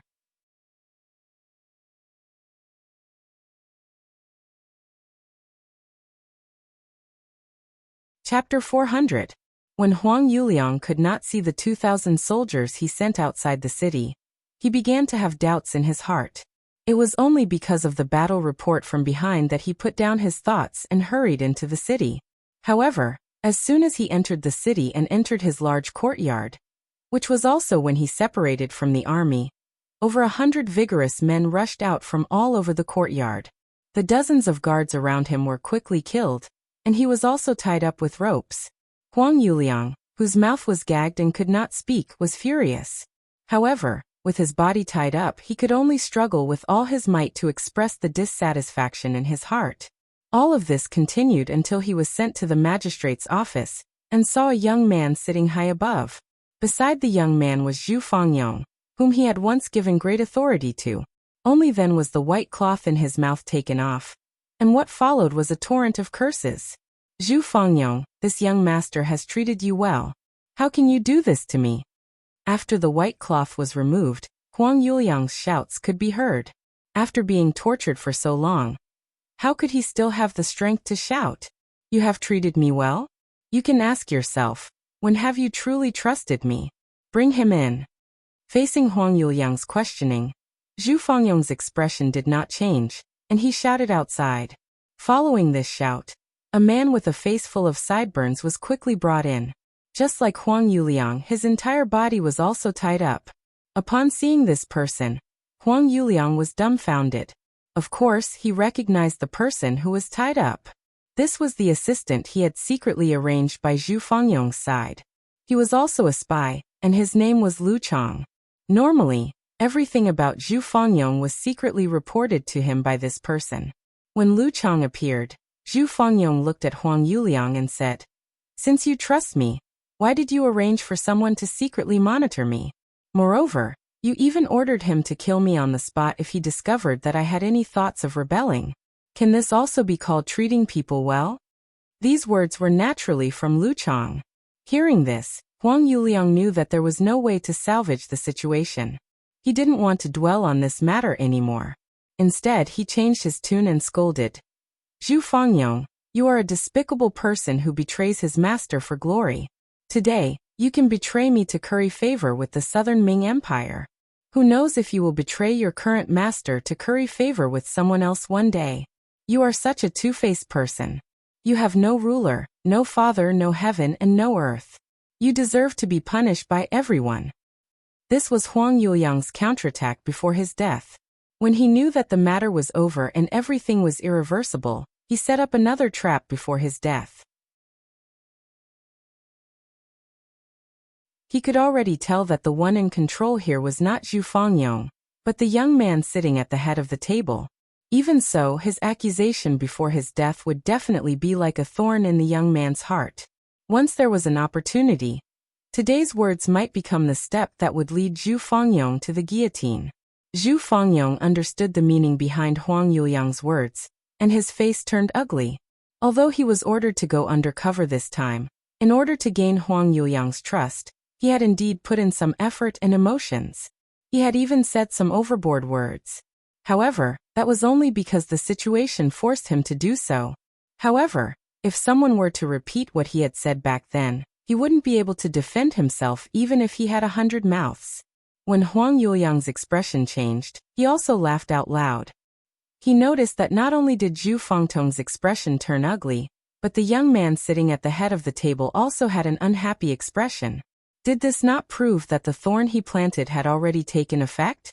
Ha ha ha ha.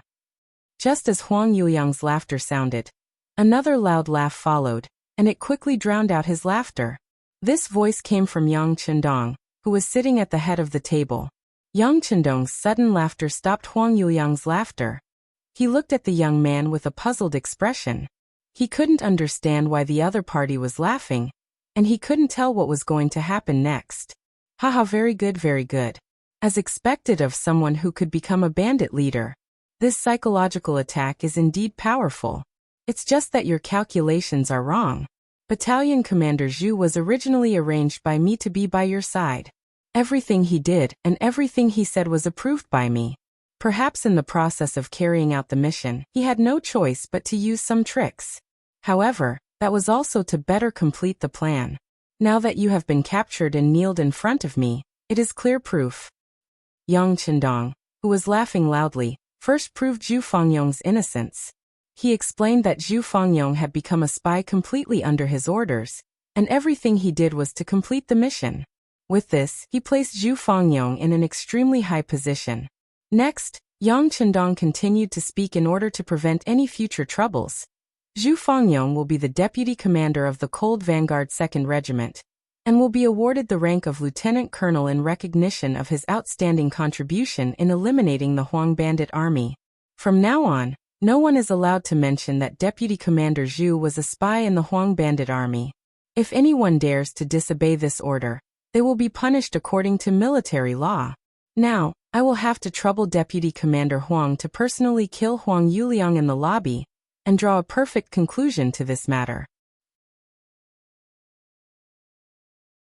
First, he placed Zhu Fangyong in a righteous position so that he could be justified in his actions. Next, he praised and promoted him to show that he had done a good job. Next, he warned the others that this matter was over, and if anyone dared to bring up the old scores, they would be severely punished. Finally, he arranged for Zhu Fangyong to chop off Huang Yuliang's head. This way, he would really be cut in half.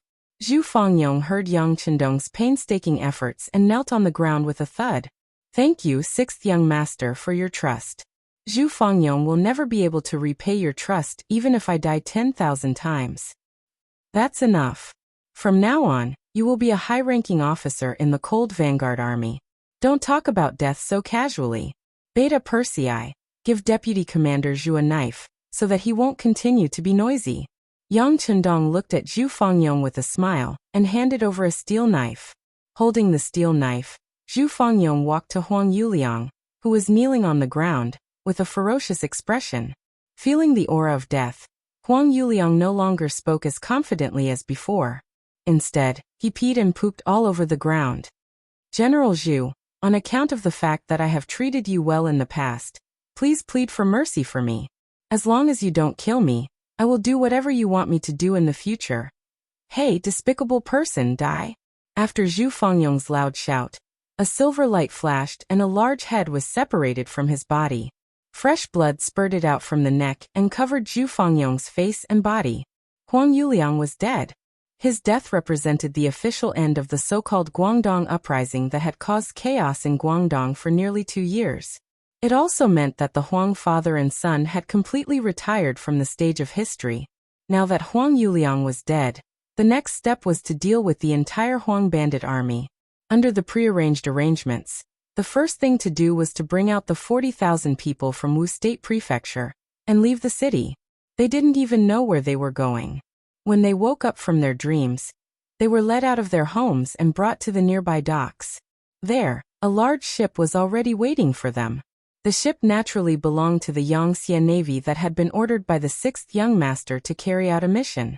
The leader was the Navy Division Commander and commander of the 1st Regiment. At the same time, he was also the person in charge of the Navy. He was also one of the first people to follow Yang Chendong, Gao Xiong. It had been more than 2 years since they last saw each other. Now they could finally see the glory of the 6th Young Master. Gao Xiong stood his ground and used his authority to take the initiative to come to Laizhou Prefecture to pick up people. Laizhou Prefecture Yamen. When Gao Xiong appeared in front of Yang Chendong, he first gave a standard military salute. Then his knees went soft, and he knelt on the ground. Gao Xiong wants to meet the young master. Greetings, young master. Haha, you're already a division commander, and in charge of the entire navy. I heard that in this part of the sea, your name Gao Xiong is known by everyone. Even mentioning your name can stop a 3-year-old child from crying. Why are you crying now? The moment he saw Gao Xiong, Yang Chendong's heart was filled with excitement. This little pirate who wanted to find trouble with him, but was subdued by him, had finally become a general. It really made people sigh and feel gratified. Listening to Yang Chendong talk about his glorious deeds, Gao Xiong couldn't help but cry and smile. He said embarrassedly, "Young master, what I heard were rumors. I don't have that kind of ability. All of this was given to me by the young master. I was just following the orders of the young master." "Oh, don't be arrogant. That's good. Come, get up. Tell me about the situation on Ryukyu Island and what Reiken City is like." Yang Chendong nodded with praise. Gao Xiong was originally a pirate, so he was very familiar with the sea. He was also proficient in naval warfare. He was indeed a talent. However, as the Yangtze Navy continued to expand, there were many people who came to join him every day. Although there weren't many people like him, if he wanted to find them, he could always find some. But no matter how powerful those people were, it was difficult for them to be as loyal as Gao Xiong. It was this kind of loyalty that was hard to come by. The feeling of being supported and raised from a young age was not something that others could compare with. Gao Xiong, who was personally helped up by Yang Qindong, was very excited.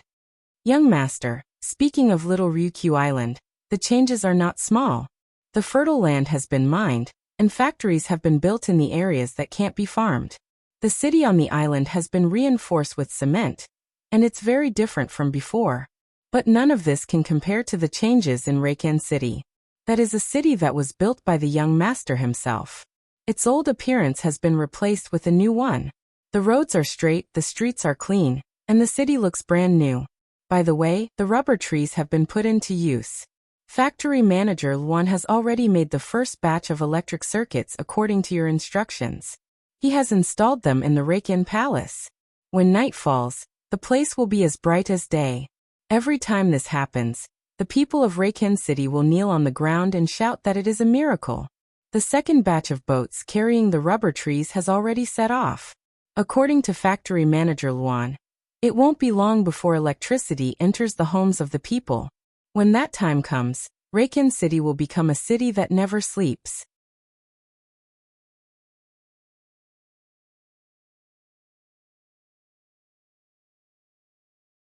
Chapter 401. Gao Xiong spoke excitedly, and Yang Qindong listened attentively.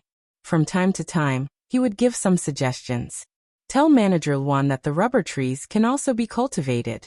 If the climate is suitable, they will survive very well. Transporting them so far by sea is not a long-term plan.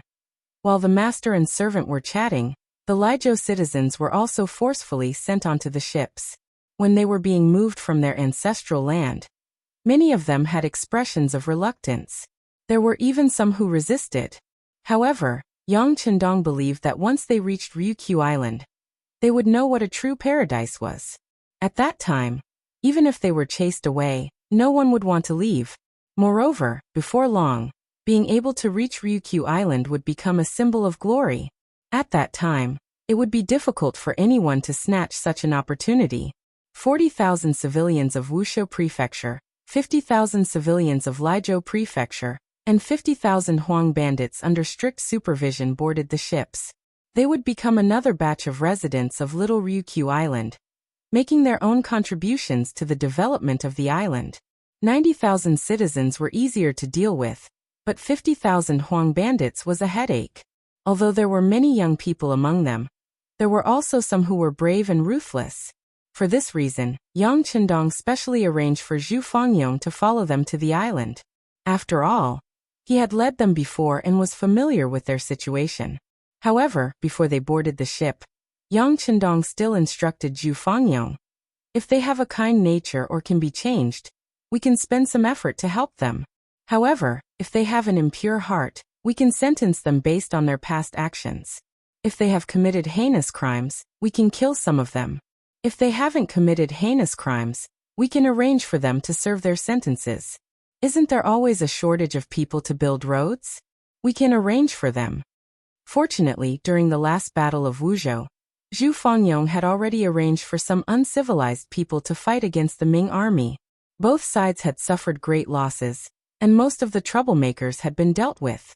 The following work shouldn't be too difficult. Work went on in an orderly manner. In order to complete the mission, Gao Xiong had brought along 2 battalions of the Navy's Cold Front, as well as 3 auxiliary battalions. With them and the fact that most of the people being transported were civilians, there was no need to worry about their safety. It's time to solve her problem. With a sigh, Yang Qindong led Tiger's Mane, Beta Persei, and the others to the backyard of the Lijo government office. Su Maner had just entered the city with Hu Yan and Madame Shui. She was still settling down and tidying up. "Little Yun, bring a basin of clean water over. The windowsill is really too dirty." Hearing the sound of footsteps behind her, Su Maner said without turning her head. However, since she had already said that, she quickly stood there and did not move. After about 2 or 3 breaths of time, she slowly turned around with a nervous expression. "You've come." Naturally, the person who came was Yang Qindong. Gao Xiong and the others were about to leave, and it was very likely that they would be busy with the matters in Yunnan. Naturally, it would not be good for Su Maner to stay in the military camp. Besides, he already had a rough idea of the other party's intentions. There were some things that should be resolved, and it would not be good to drag things on. Yang Chendong saw the graceful Su Maner turn her head. She was still as stunning as ever. He couldn't help but take a few more glances and make a soft sound of agreement. Su Maner was naturally not prepared for Yang Chendong's arrival. Previously, she had heard that he had gone to busy himself with military matters. Now he had suddenly appeared in her boudoir. How could she not be shocked? She was even a bit nervous. Her gaze seemed to involuntarily glance outside. When she saw that it was still afternoon, and not dark time for bedtime, she couldn't help but let out a long sigh of relief. She thought to herself, no matter how anxious she is, she can't possibly do anything to me right now. As a gentleman, he had to have his own demeanor. As she had not expected this, Su Maner was first nervous. However, her experience quickly took effect. Her expression started to return to normal. Her hands and feet were also very nimble as she prepared a cup of tea and brought it to Yang Chendong. Lord Imperial Envoy, please have some tea. How many times have I told you? You can call me the young master of the Yang family, or you can call me the East Marshal. Lord Imperial Envoy is an official title. It is not something a beautiful woman like you should call me. Yang Chendong's voice was still ringing in her ears. However, his hand had already pressed down on the teacup. Then, his other hand seized the opportunity to grab Su Maner's jade arm, and did not let go. Ah! Who would have thought that Yang Chendong had lost his usual demeanor, and was actually committing lewd acts in broad daylight? Su Maner, who was completely unprepared, couldn't help but cry out in shock. Qin, East Marshal, what are you doing? What do you think I'm doing? Didn't you come to my side to serve me? Yang Chendong asked with interest. Yes. But why didn't East Marshal have any thoughts about me before? As she struggled, Su Maner also asked the question in her heart. Before? Previously, we dealt with the Huang bandit army together. How could I have such thoughts? Now that the overall situation has been decided, I naturally have to do what needs to be done. Come beauty. At this moment, Yang Chendong had changed his usual gentle demeanor. It was as if he was a completely different person. He became impatient. Yang Chendong's change was too great. If Hu Yan and Lady Shui were here, they would definitely find it very strange. In the end, Su Maner still didn't know much about him. She thought that this was his true appearance and that she had seen through his nature. At the same time, there was a faint excitement in her heart. She had been arranged to be by Yang Chendong's side. Her purpose was to kill Yang Chendong at the last moment. At the same time, she wanted to end the Southern Ming Dynasty's future troubles. At the same time, she also wanted to fulfill her wish of repaying the debt of gratitude. With this thought, she had already imagined the scene of her killing Yang Chendong countless times in her mind. She had even imagined what she should do now when the other party was careless. On the surface, Su Maner appeared very nervous. However, she was very excited in her heart. She also changed her usual dignified appearance. First, she revealed a fox-like smile. Then she said, Dong Shui, don't be anxious. I'm destined to be yours. However, even if it's my first time, I have to leave a good impression. Why don't you give me some time to take a bath? This was already a form of tacit agreement. If it was any other man who heard these words, they would be overjoyed. Towards such a request, there should be nothing wrong with it. However, in front of Yang Chendong, he didn't act according to common sense. Instead, he shook his head anxiously. There's no need to take a bath. You already smell very good. I can even smell the scent coming from your body. Why don't we go directly to the bed? As he spoke, Yang Chendong actually used a little strength and hugged Su Maner by the waist. Then, he laughed loudly and walked towards the wooden bed not far away. You are really impatient. A hint of anger flashed across Su Maner's eyes. Then, she regained her composure. Not only that, she even cooperated and stretched her arm backwards. Then she touched Yang Chendong's waist. She looked as if she was trying to cater to him. Pooh, Just as Yang Chendong was laughing loudly and feeling pleased with himself, the sharp hairpin suddenly pierced into his waist. On the hairpin was Su Maner's tightly clenched arm. At this moment, she no longer had the expression of cater to him. Instead, she was glaring angrily. Then, a look of relief appeared on her face. Plop! After being pierced by the hairpin, Yang Chendong seemed to be seriously injured. His hands suddenly became weak. Then he threw Su Maner from his arms to the ground. Then he took a few steps back. You want to kill me? Why? With a face full of doubt, Yang Chendong widened his eyes. It was as if he couldn't believe what was happening in front of his eyes. There's no why. It's just because you have to die. Su Maner, who had climbed up from the ground, gritted her teeth and said.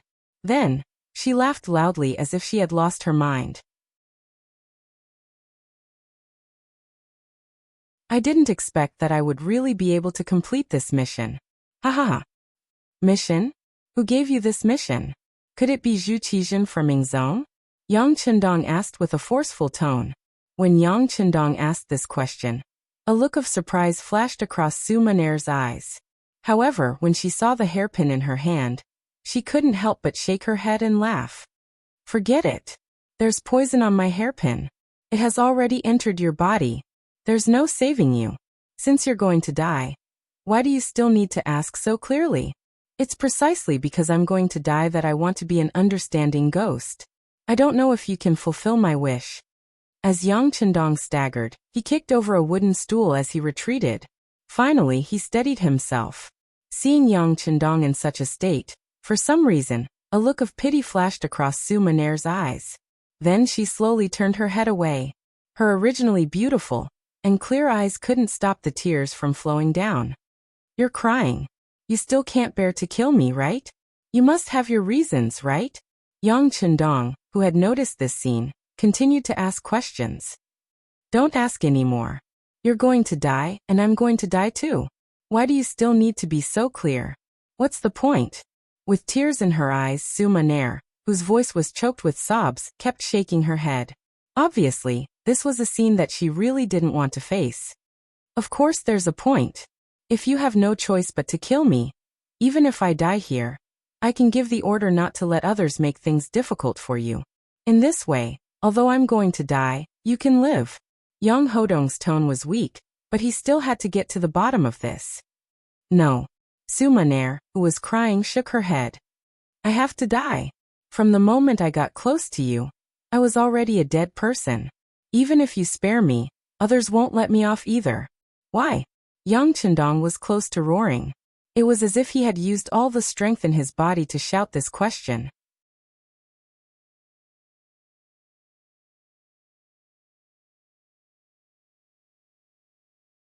Chapter 402. Perhaps it was because this shout was too soul-stirring, or perhaps it was because Su Maner had too many things in her heart, and wanted to find someone to confide in before she died. She said with tears in her eyes, Do you know? Just before today, I thought that I could live for a while longer because it was too difficult to kill you.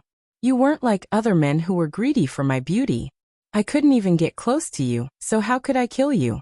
So I thought that I could continue living.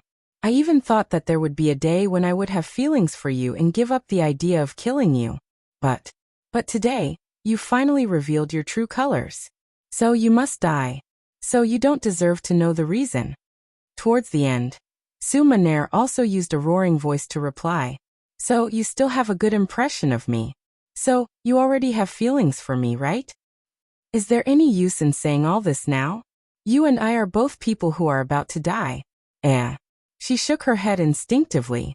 But suddenly Su Maner's expression changed. She was shocked to discover that the current Yang Chendong was no longer as weak as before. On the contrary, his tone was calm. It was as if he had returned to his original expression of strategizing. At this moment, Yang Chendong was also staring at Su Maner. When he saw how shocked she was, he asked, What you meant just now was that you have feelings for me, and if I don't die, your mission won't be completed. So you don't have to die, right? Yes. Instinctively, Su Maner nodded. Good. Then young master won't die. So you don't have to die either, right? Yang Chendong also nodded. Then he picked up the wooden stool that he had kicked down and casually sat on it. At this moment, he didn't look like he was seriously injured at all, and was about to die. All of this fell into Su Maner's eyes, causing her to wonder if she was hallucinating. She first rubbed her eyes hard, then said, "That's impossible. My hairpin has a huge poison on it. Once it pierces into a person's body, they will be poisoned to death." "But what if it doesn't pierce into your body?" Yang Chendong answered this question as he took off the bulletproof vest he was wearing. Since he wanted to have a showdown with Su Maner, and knew that she might try to kill him, how could he not be prepared? "If I don't die, does that mean that you don't have to die?" The moment Yang Chendong stood up, Su Maner had already been petrified on the spot. First, she revealed an expression of disbelief. Then her eyes were empty. It was as if all the energy in her body had been sucked out at this moment. With a plop, she sat down on the wooden chair behind her.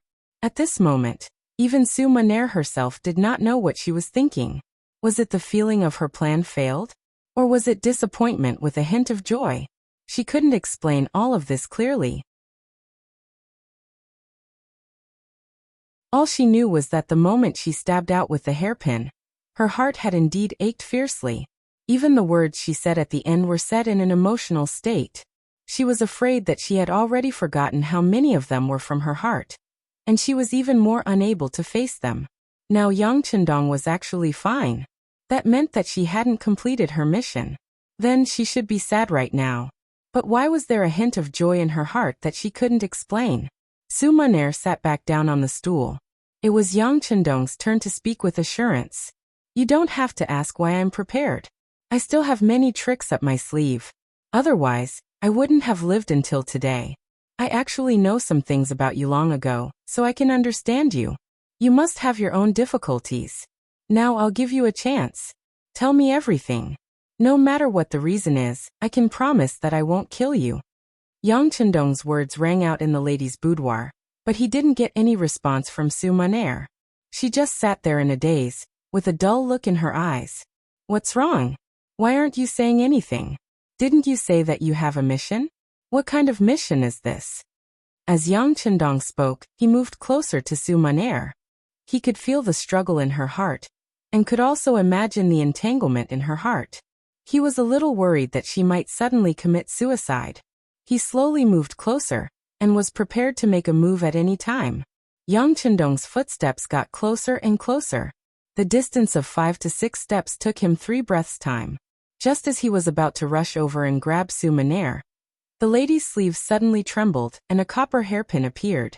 However, this time, the hairpin that appeared did not have any intention of targeting Yang Chendong. Instead, it changed its direction and placed it on her neck. Su Maner's originally expressionless face also had a hint of blood. "Don't come over. I've let you down. I'll commit suicide in front of you. I just hope that you won't make things difficult for my maid, Xiao Yun. Just pretend that I've never appeared here." "Wait." The moment Su Maner finished speaking, the hairpin had already moved towards her snow-white neck. However, at the same time, Yang Chendong's shout rang out. "If you don't say anything and just die like this, in order to find out the reason behind this, it's inevitable that I'll do something to your maid. So you can't die yet? At least, you can't die before you tell me the reason." Yang Chendong's unconventional method of wanting to save Su Maner was a little cold-blooded, but it was still a method. However, in front of Su Maner, who was determined to die, its effect was very limited. Not only did she look as if she did not listen to him, she even said with a sorrowful expression, "Why? Don't I even have the right to choose to die?" After saying that, a look of resentment flashed across Su Maner's eyes, as if she was complaining about how unfair the heavens were to her. Since they had allowed her to be born, why did they have to torment her like this? The light that flashed across Su Maner's eyes gave Yang Chendong a bad feeling. He could seriously say that this woman really wanted to die. If that was the case, it would be difficult to move her no matter how much he said now. Then what should he do? Just as Su Maner was determined to die and Yang Chendong was at a loss of what to do, the maid, Xiao Yun's shout suddenly came from outside the room. "Miss, are you inside?" "Ugh." Xiao Yun, who had shouted halfway, immediately stopped moving. It was obvious that Tiger's Mane and Beta Persei, who were supposed to be outside, had stopped her. The moment the two of them made a move outside, Yang Chendong, who was inside the room, also moved. With a big stride, he crossed the distance that he would usually need to take 3 steps, and appeared beside Su Maner like a gust of wind. It was Xiao Yun's shout just now that caused Su Maner's face to become slightly absent-minded. This sudden opportunity was seized by Yang Chendong. He flew over and came to Su Maner's side, reaching out his hand to snatch the hairpin. Yang Chendong's speed was already very fast, and he had grasped the opportunity very accurately. However, it was as if there was God's will in the unseen world. Just as he reached out his hand to grab it, Su Maner reacted. Her arm suddenly fell, piercing straight towards her neck. Then, as her arm fell, a large hand pushed up and grabbed the delicate hand that was holding the hairpin. Even so, her movements were still slower by half a beat.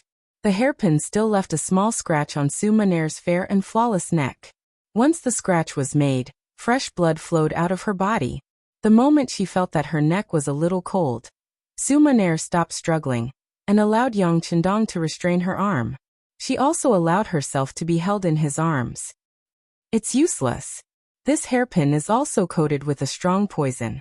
If it comes into contact with my body, I'll definitely die. Haha, I'm going to die. With an unknown emotion, Su Maner slowly said this. Then she raised her gaze slightly and looked at Yang Chendong's face and eyes. I'm going to die. In the future, I won't be a threat to you. I won't be in so much pain. To me, this is already a kind of release. Release my ass. Yang Chendong, who had always given off an elegant feeling, suddenly spat out vulgarities at this moment. Then he roared loudly like a male lion. Since you've come to my side, you're my woman. Without my consent, no one can decide whether you live or die. This includes you. But I'm still going to die, aren't I? Seeing that Yang Chendong was angry, a smile actually bloomed on Su Maner's face. It seemed to be a satisfied smile, but more like a happy smile. I thought that you didn't care about me at all. I thought that I couldn't enter your eyes. But now, lying in your arms, I can clearly feel your heartbeat and breathing. I can also feel that you like me, right? As a person who was about to die, Su Maner seemed to be able to finally free her heart. Her words were much more direct than before. Yes, I like you. From the first time I saw you, I was mesmerized by you. Yang Chendong kept nodding and admitting his feelings. And you also like me, right? Otherwise, you wouldn't have cried just now, right? Faced with Yang Chendong's question, Su Maner really wanted to say yes. Through these days of observation and contact, she saw all the good points of this man. He was elegant, polite, and talented. Especially his strategic attitude on the battlefield and his confidence in life with a smile. It was as if as long as he smiled, there was nothing in the world that could be difficult for him. Which young girl wouldn't like a man with such an imposing aura?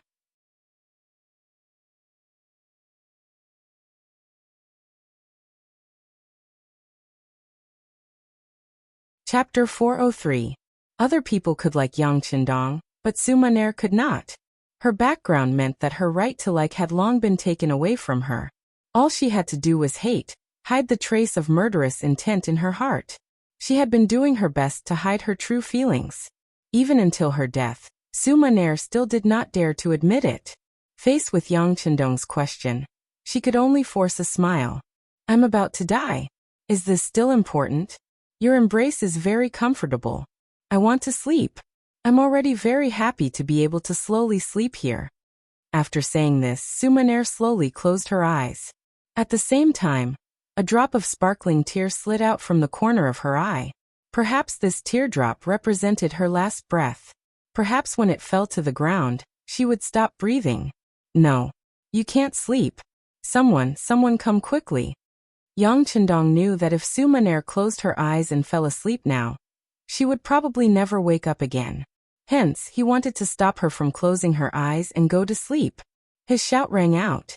Tiger's Mane, Beta Persei, and the servant girl, Xiao Yun, who was carried under the blanket like a little chick, rushed into the room. When the three of them saw Yang Chendong with a dark face, and carrying the crying Su Maner in his arms, They stood rooted to the ground as if they had been struck by lightning. They did not know what had happened, and why they had seen such a scene.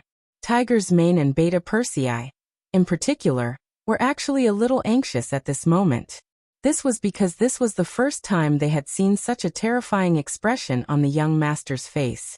It was as if he was going to eat a living person. Quick, go find a doctor. Find a doctor who can treat poison. Miss Sue is injured. She was hurt by the poisonous hairpin. Go quickly. Yang Chendong, who was almost shouting these words, stretched out his right index finger and pointed outside the door. Oh! Tiger's mane and Beta Persei both agreed readily and turned to leave. At this moment, a weak voice sounded in their ears. Miss should be fine. Not only did Hu Meng and Yang Er, who were about to leave, stop in their tracks, but even Yang Chendong, who looked like he wanted to eat someone, and Su Maner, who was in his arms, widened their eyes at this moment. They looked at the maid Xiao Yun, who was about to be ignored. Noticing that everyone's gaze was on her, Xiao Yun felt a wave of panic in her heart. She actually lowered her head in fear under such gazes. Raise your head and repeat what you just said. Yang Chendong's voice suddenly rang out, rushing toward Xiao Yun's ears like thunder. Under such a shout, even Beta Persei, who had always had a thunderous voice, felt a sense of inferiority. However, no one cared about the volume of the voice at this time. Instead, they all looked at Xiao Yun, waiting for her answer. Xiao Yun was also frightened by the thunderous voice. She had no choice but to raise her head again. Using her still weak voice, she asked, "May I ask if the hairpin that injured the young miss is the one in your hands?" "That's right, what's wrong?"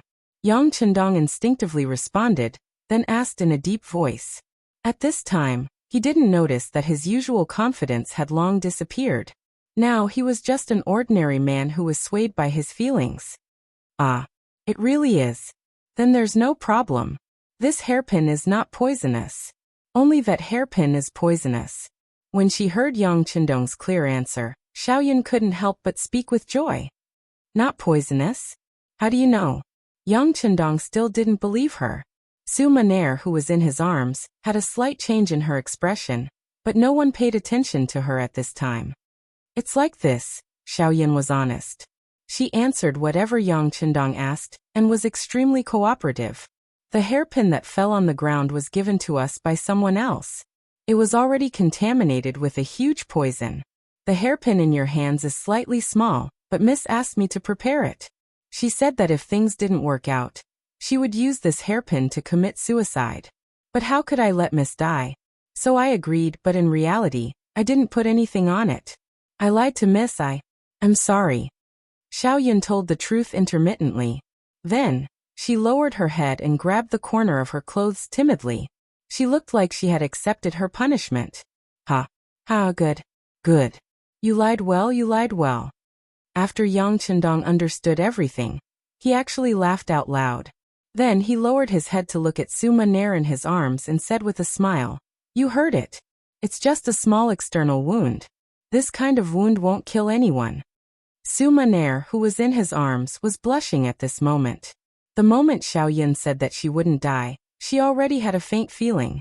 Now that the truth was out, she didn't know if she should be resentful or glad.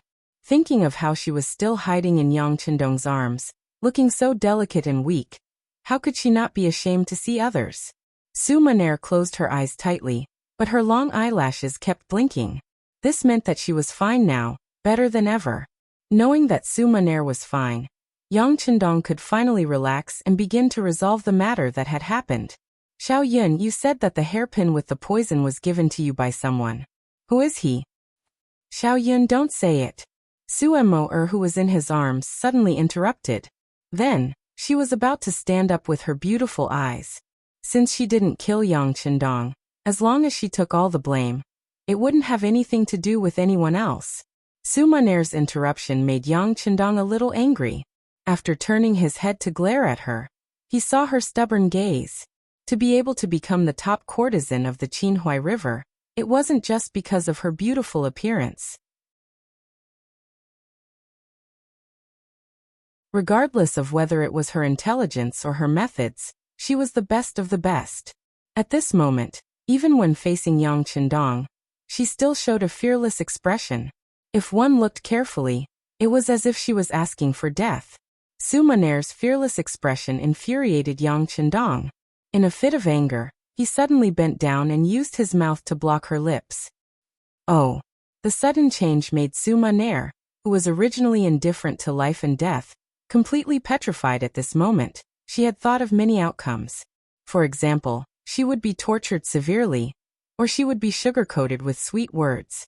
She had even thought of Yang Qindong throwing her back to intimidate the noble who secretly ordered her. Or she would be imprisoned forever and spend the rest of her life in darkness, and so on. However, she had thought of many outcomes and methods, but she had never thought that Yang Qindong would suddenly kiss her. Moreover, it was in front of the maid, Xiao Yun, Tiger's Mane and Beta Persei. The etiquette in ancient times was very strict. Even young men and women who liked each other had to scrupulously abide by their duties in public. Once an action like holding hands was seen by others, they would be scolded as a disgrace to culture. Not to mention such an intimate action like kissing. If it wasn't for the fact that she could clearly feel the peculiar feeling, warmth, and even a hint of sweetness from Yang Qindong's lips, Su Maner wouldn't have dared to let such a thing happen before her eyes even if she was beaten to death. Su Maner completely lost her composure from this kiss. Xiao Yun, Tiger's Mane and Beta Persei, who were watching this scene, also revealed shocked expressions. Then Tiger's Mane, who was the first to react, turned his head around. The moment Beta Persei turned around, he did not forget to carry Xiao Yun, who was also staring at this scene over. As a result, there was another round of struggle. Oh, she did not know how long this kiss lasted. Perhaps it was only a breath, or perhaps it was 3 or 4 breaths, or 7 or 8 breaths. It was only when Su Maner felt that she was suffocating that she struggled violently. She pushed Yang Qindong's chest with both hands, wanting to separate the two of them. At this moment, Yang Qindong had completely developed the idea of conquering the other party.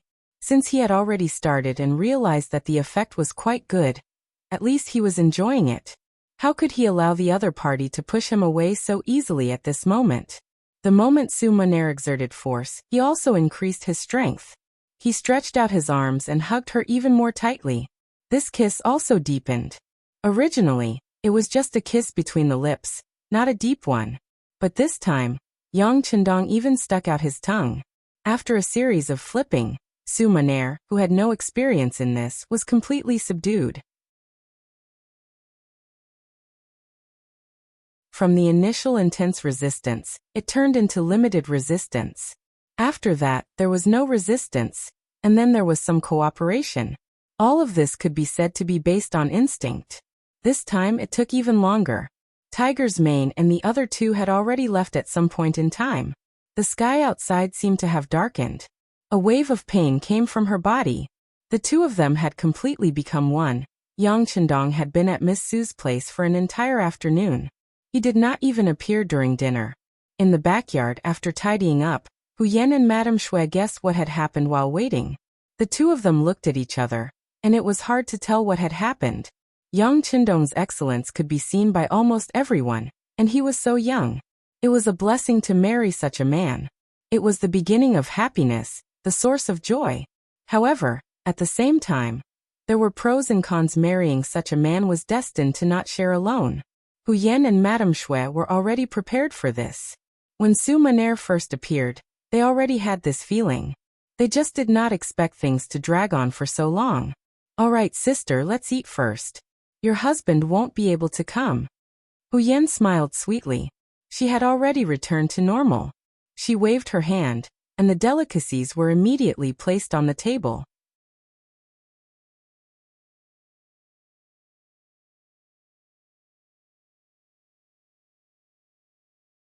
Chapter 404. In Su Maner's boudoir, the food was also served. The only difference was that the woman in the room no longer had the strength to eat. At this moment, she was lying in Yang Qindong's arms and being fed mouthful by mouthful. Under Yang Qindong's countless corrections and even punishments, Su Maner finally changed her way of addressing him as husband. At this moment, she was using the new way of addressing him.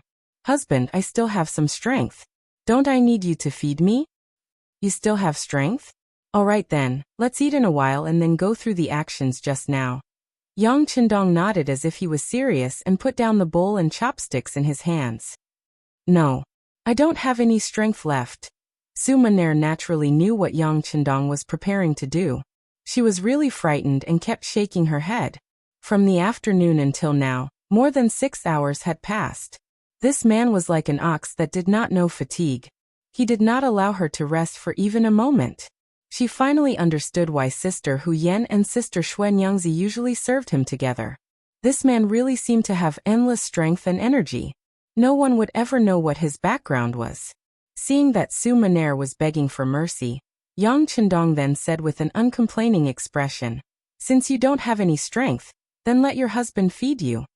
But you will spoil Maner like this," Su Maner said shyly, but her face was brimming with a happy smile.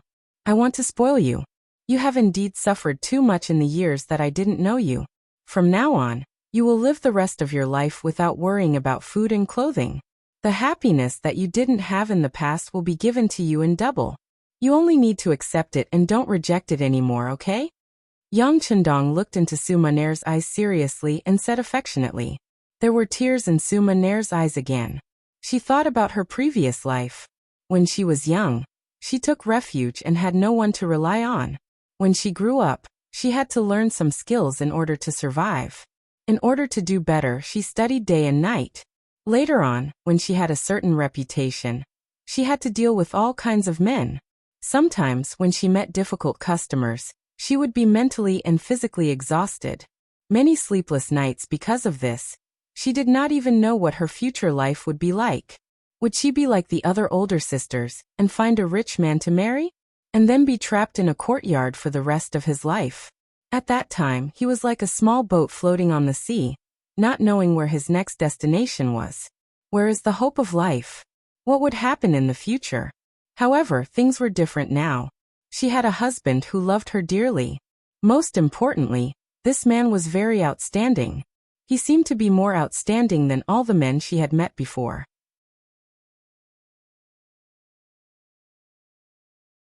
Now that he was treating her so well, she really felt like she couldn't find her bearings.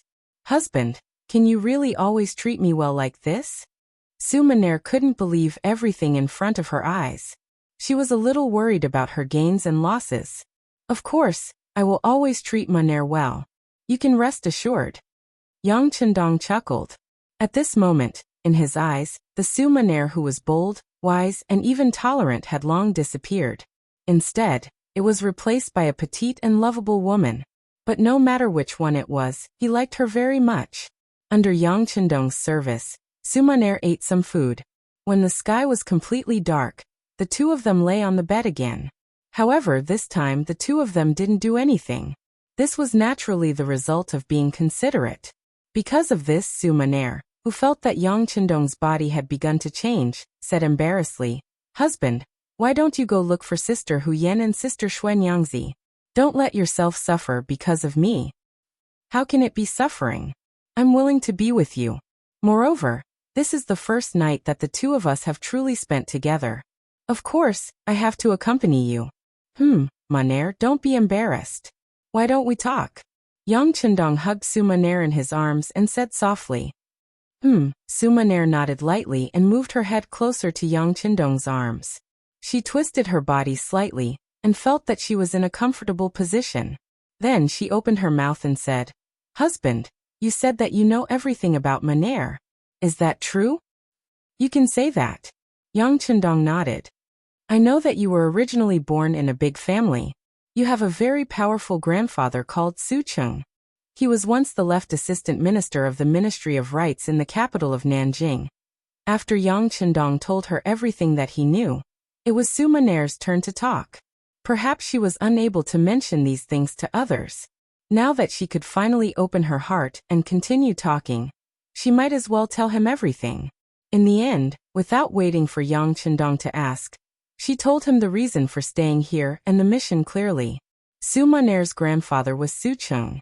When Su Cheng was sentenced to death, the Su family became a thing of the past. As the only living bloodline member of the Su family, Su Maner had a wish since she was young, and that was to redress the Su family's reputation. For this goal, she was even willing to give up everything, including her body and her only life. Becoming the #1 courtesan was a method that Suma Nair wanted to use to achieve her goal. She wanted to use her beauty to build a network of connections, and then use those men who had taken a fancy to her to help her achieve her goal. However, as she came into contact with more and more people, her mind became more and more mature. She realized how naive her thoughts were.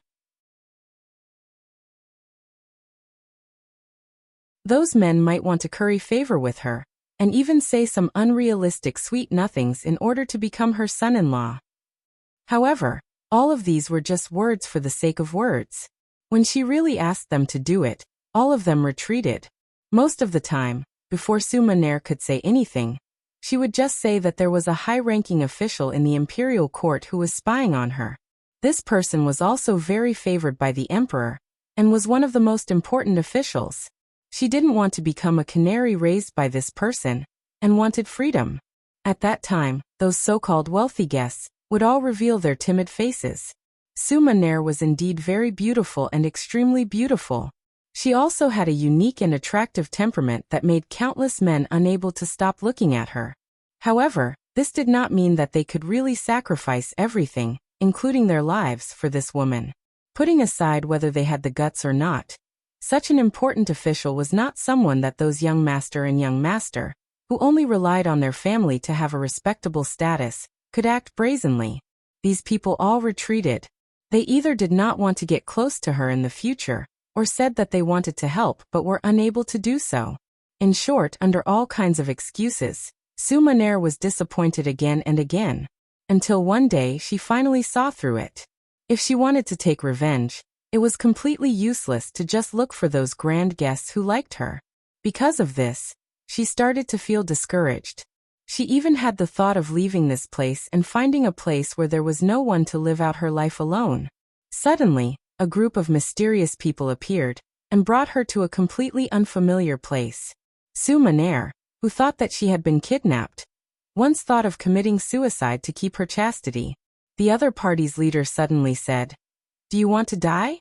Don't you want to take revenge for Sucheng?" With just one sentence, Suma Nair's will to die disappeared. Then, there was a deal to complete the mission and redress the Su family's name. Who is this person? Is it Ingzong? When Yang Chendong heard this, a cold glint flashed across his eyes. Anyone who wanted to take his life would have to be prepared to be killed by him instead. No. Out of Yang Chendong's expectations, Suma Nair shook her head and denied his idea. With their current relationship, Suma Nair naturally would not lie to Yang Chendong. Therefore, when she said no, the sixth young master, who believed that he could see through everything, was a little surprised. Then who could it be? Could it be that it has nothing to do with Ingzong? Yang Chendong still said with some disbelief. It was not that he did not believe Suma Nair, but because he believed in his own judgment. There is some connection. At least Ingzong sent someone here before. I can see that he has taken a fancy to me and wants to take me in. But ever since that person came to talk to me, the emperor did not send anyone here. I don't know if this counts as a connection. Suma Nair was very smart. From this action, she managed to deduce a clue related to Ingzong Zhuqizhen. And in that case there is indeed some connection. At least it proves that he should know about this matter. That's right, you haven't found him yet. Who is that person? I don't think his position is too low. Otherwise you wouldn't believe that he can redress your Su family's name. Yang Chendong nodded. He agreed with Suma Nair's deduction, but he was very curious about the identity of the person who took the initiative to speak up. Without making Yang Chendong wait for long, Suma Nair opened her cherry lips and said, "He is Menda." Menda? Commander of the embroidered uniform guards. After Yang Chendong heard the name, he immediately said this person's official position. That's right. Suma Nair was not surprised at all. Yang Chendong could be so highly regarded. If he even knew about Menda, she would feel that it was strange. Menda, commander of the Southern Ming embroidered uniform guards. It was just a third-rank official position. And when this embroidered uniform guards was mentioned, everyone's first reaction would probably be that they were arrogant and domineering. In reality, the embroidered uniform guards did indeed have a lot of power. The embroidered uniform guards wore tuxedos and had embroidered spring swords at their waists. A sentence like "embroidered uniform guards are handling a case, pedestrians should give way," would probably scare many people. But how powerful was this arrogant commander of the embroidered uniform guards? First of all, in terms of official position, the commander of the embroidered uniform guards was only a third-rank official. His official position was not that high. However, the power of the commander of the embroidered uniform guards was through the roof. It was said that Zhu Yuanzong was a pure peasant. Because his background was too lowly, he was always afraid that others would not accept him and want to rebel against him. Hence, he established the embroidered uniform guards. The embroidered uniform guards also became an extremely sharp sword in the hands of the emperor. The embroidered uniform guards directly received orders from the emperor. Other than the emperor, they could disobey anyone else's orders.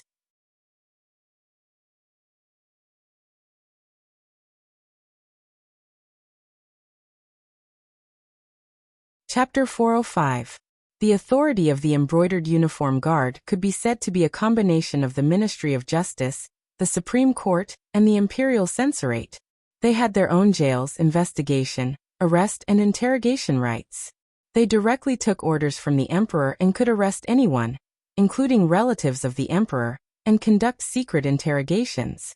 No matter if you were a prime minister or a king, as long as you were targeted by the embroidered uniform guard, they would have all sorts of methods to destroy your family. At the start of the Ming Dynasty, Zhu Yuanzhang's prime minister, Hu Weiyong, was extremely powerful, which made Zhu Yuanzhang wary of him. And the mission of pulling out this nail fell on the shoulders of the first commander of the embroidered uniform guards, Mao Xiang. Mao Xiang, as the commander of the embroidered uniform guards, was also very iron-blooded. He thoroughly investigated Hu Weiyong's case, which involved tens of thousands of people, and had a huge impact. Unfortunately, after Mao Xiang completed Hu Weiyong's case, Zhu Yuanzong killed him to appease the public.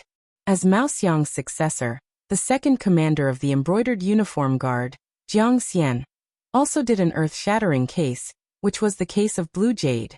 Unfortunately, he followed in the footsteps of his predecessor, and was executed by Zhu Yuanzhang after the Blue Jade case. The commander of the embroidered uniform guard had the North and South guards under him. The North and South guards had 5 guards under them, and the commanders were called Qianhu, Baihu, Zongqi, and Xiaoqi. Normal soldiers were called lieutenants and strongmen. The embroidered uniform guard usually had around 1,000 soldiers, and at its peak, there were around 60,000 of them. In the history of the Ming Dynasty, the embroidered uniform guard was something that the officials of the imperial court feared. They were afraid that if they said something wrong, they would be locked up in the embroidered uniform guard's jails. The embroidered uniform guard could be said to be the emperor's killing weapon, and the birth of this organization itself was crowned with glory. To a certain extent, they represented the emperor in handling cases, and their power was evident. Furthermore, the embroidered uniform guard had a complete judicial system and intelligence system, and it was simply heaven-defying. It was because the embroidered uniform guard had too much power that it became something that some people feared. Naturally, it also became something that some people wanted. When Wang Zhen was still alive, he had stretched his hand into the embroidered uniform guard, and asked them to handle many personal matters for him. Because of this, this organization became impure. Everyone wanted to arrange people here, and it was far less powerful than it was at the beginning of the Ming Dynasty. At the very least, Yang Qindong wasn't afraid of this department.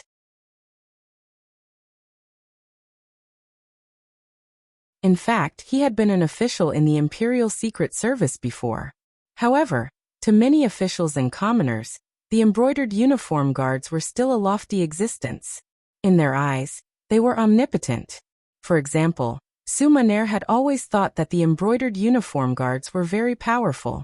Now the commander of the brocade guards had found him and said that as long as he killed Yang Qindong at the crucial moment, he would send people to reinvestigate the Su family's case and redress their innocence. She believed him and appeared in Yang Qindong's line of sight. He's courting death. When he heard the name Menda, Yang Chendong didn't panic at all. He was even afraid. Instead, he was filled with anger and killing intent. Since this person wanted to jump out of the stage, he better not let himself touch him. Otherwise, he would definitely chop off his head and kick it like a ball. Oh right, does Guaning know your mission? He probably doesn't know. I told the public that I came here because I admire my husband's talent, and took the initiative to come. He's only temporarily protecting me. Su Maner shook her head and explained her analysis. Hearing this, Yang Chendong nodded in agreement. Since it was a secret, the fewer people who knew the better. It was normal for Guaning, who was only a 5th-rank official, to not know about this. Since Guaning didn't know, Kuang Yi probably didn't know either.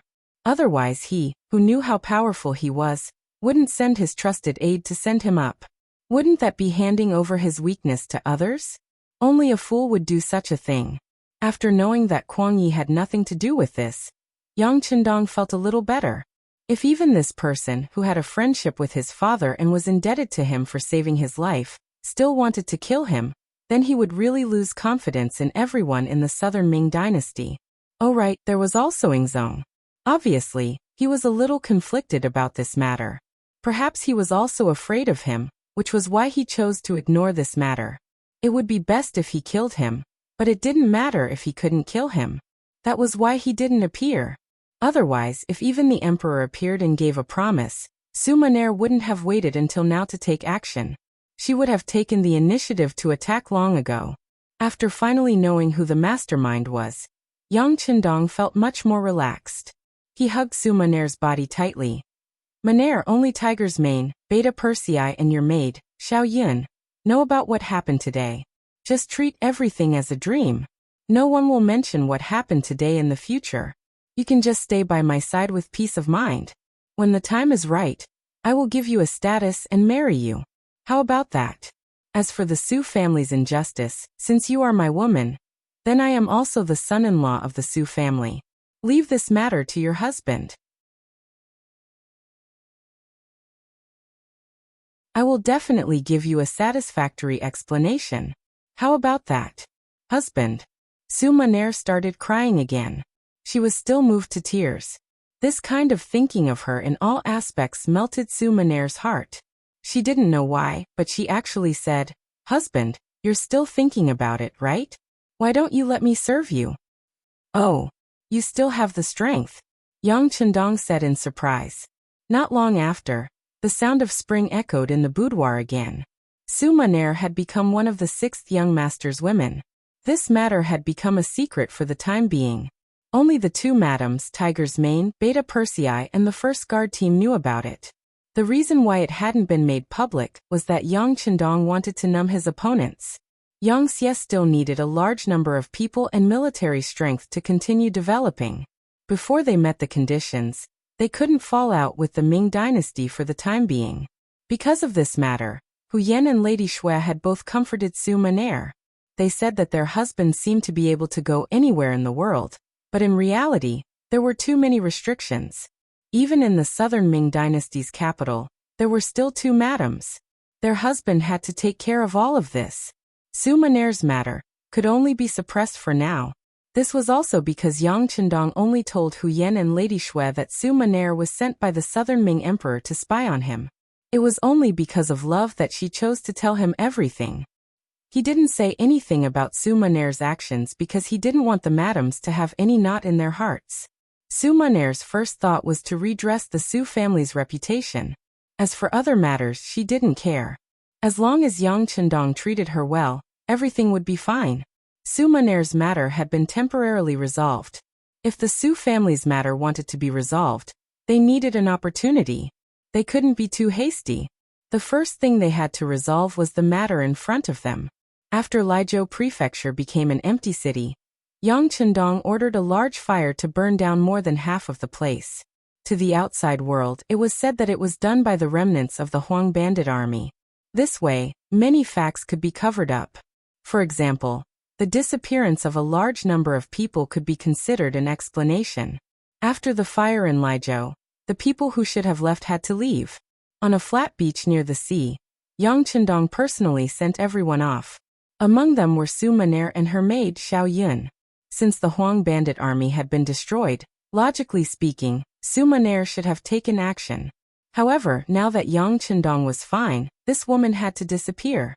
At the very least, she had to make sure that Mende couldn't find her.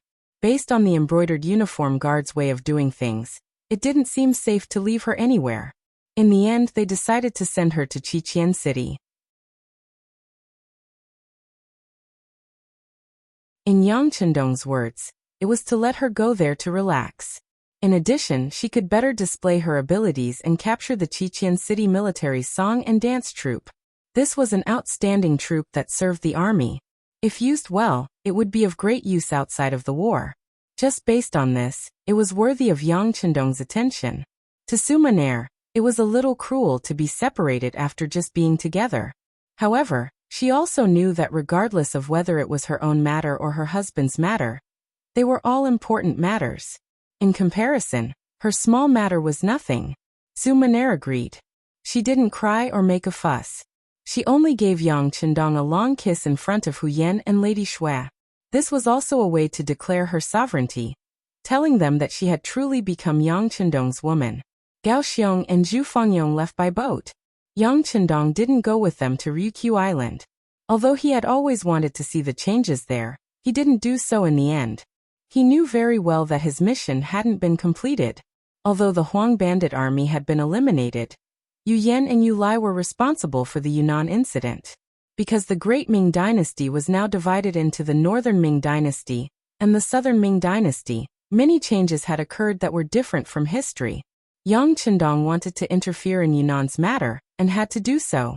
However, there was a big difference between being asked for help and taking the initiative to help. If he was too proactive, it would inevitably make people think that he had other thoughts. This would be extremely disadvantageous for what was to come. What he needed to do now was wait. Wait for Yingzong and the Southern Ming court to be unable to hold on. Naturally, someone would come forward to ask for his help. Right now, he had only sent Huang Yuliang's head to Gaozhou Prefecture. At the same time, he brought more than 8,000 soldiers. After Wu Sheng's Cold Front Battalion and the Auxiliary Battalion were added, the group had once again expanded and appeared here to stay.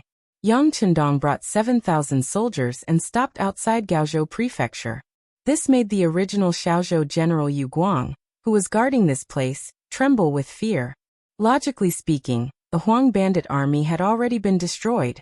This imperial envoy's mission should have been completed. However, he still brought so many soldiers and swaggered outside the city. What was the meaning of this? What intentions did he have? You're tuning in to the Li Mei Sword of Destiny YouTube channel. We're so grateful for your support, and don't forget to subscribe to join us on this incredible journey through captivating stories. Your generosity through donations truly makes a world of difference, as it's the primary source of revenue that allows me to expand and enhance this channel for you. Thank you from the bottom of my heart for being a part of this adventure.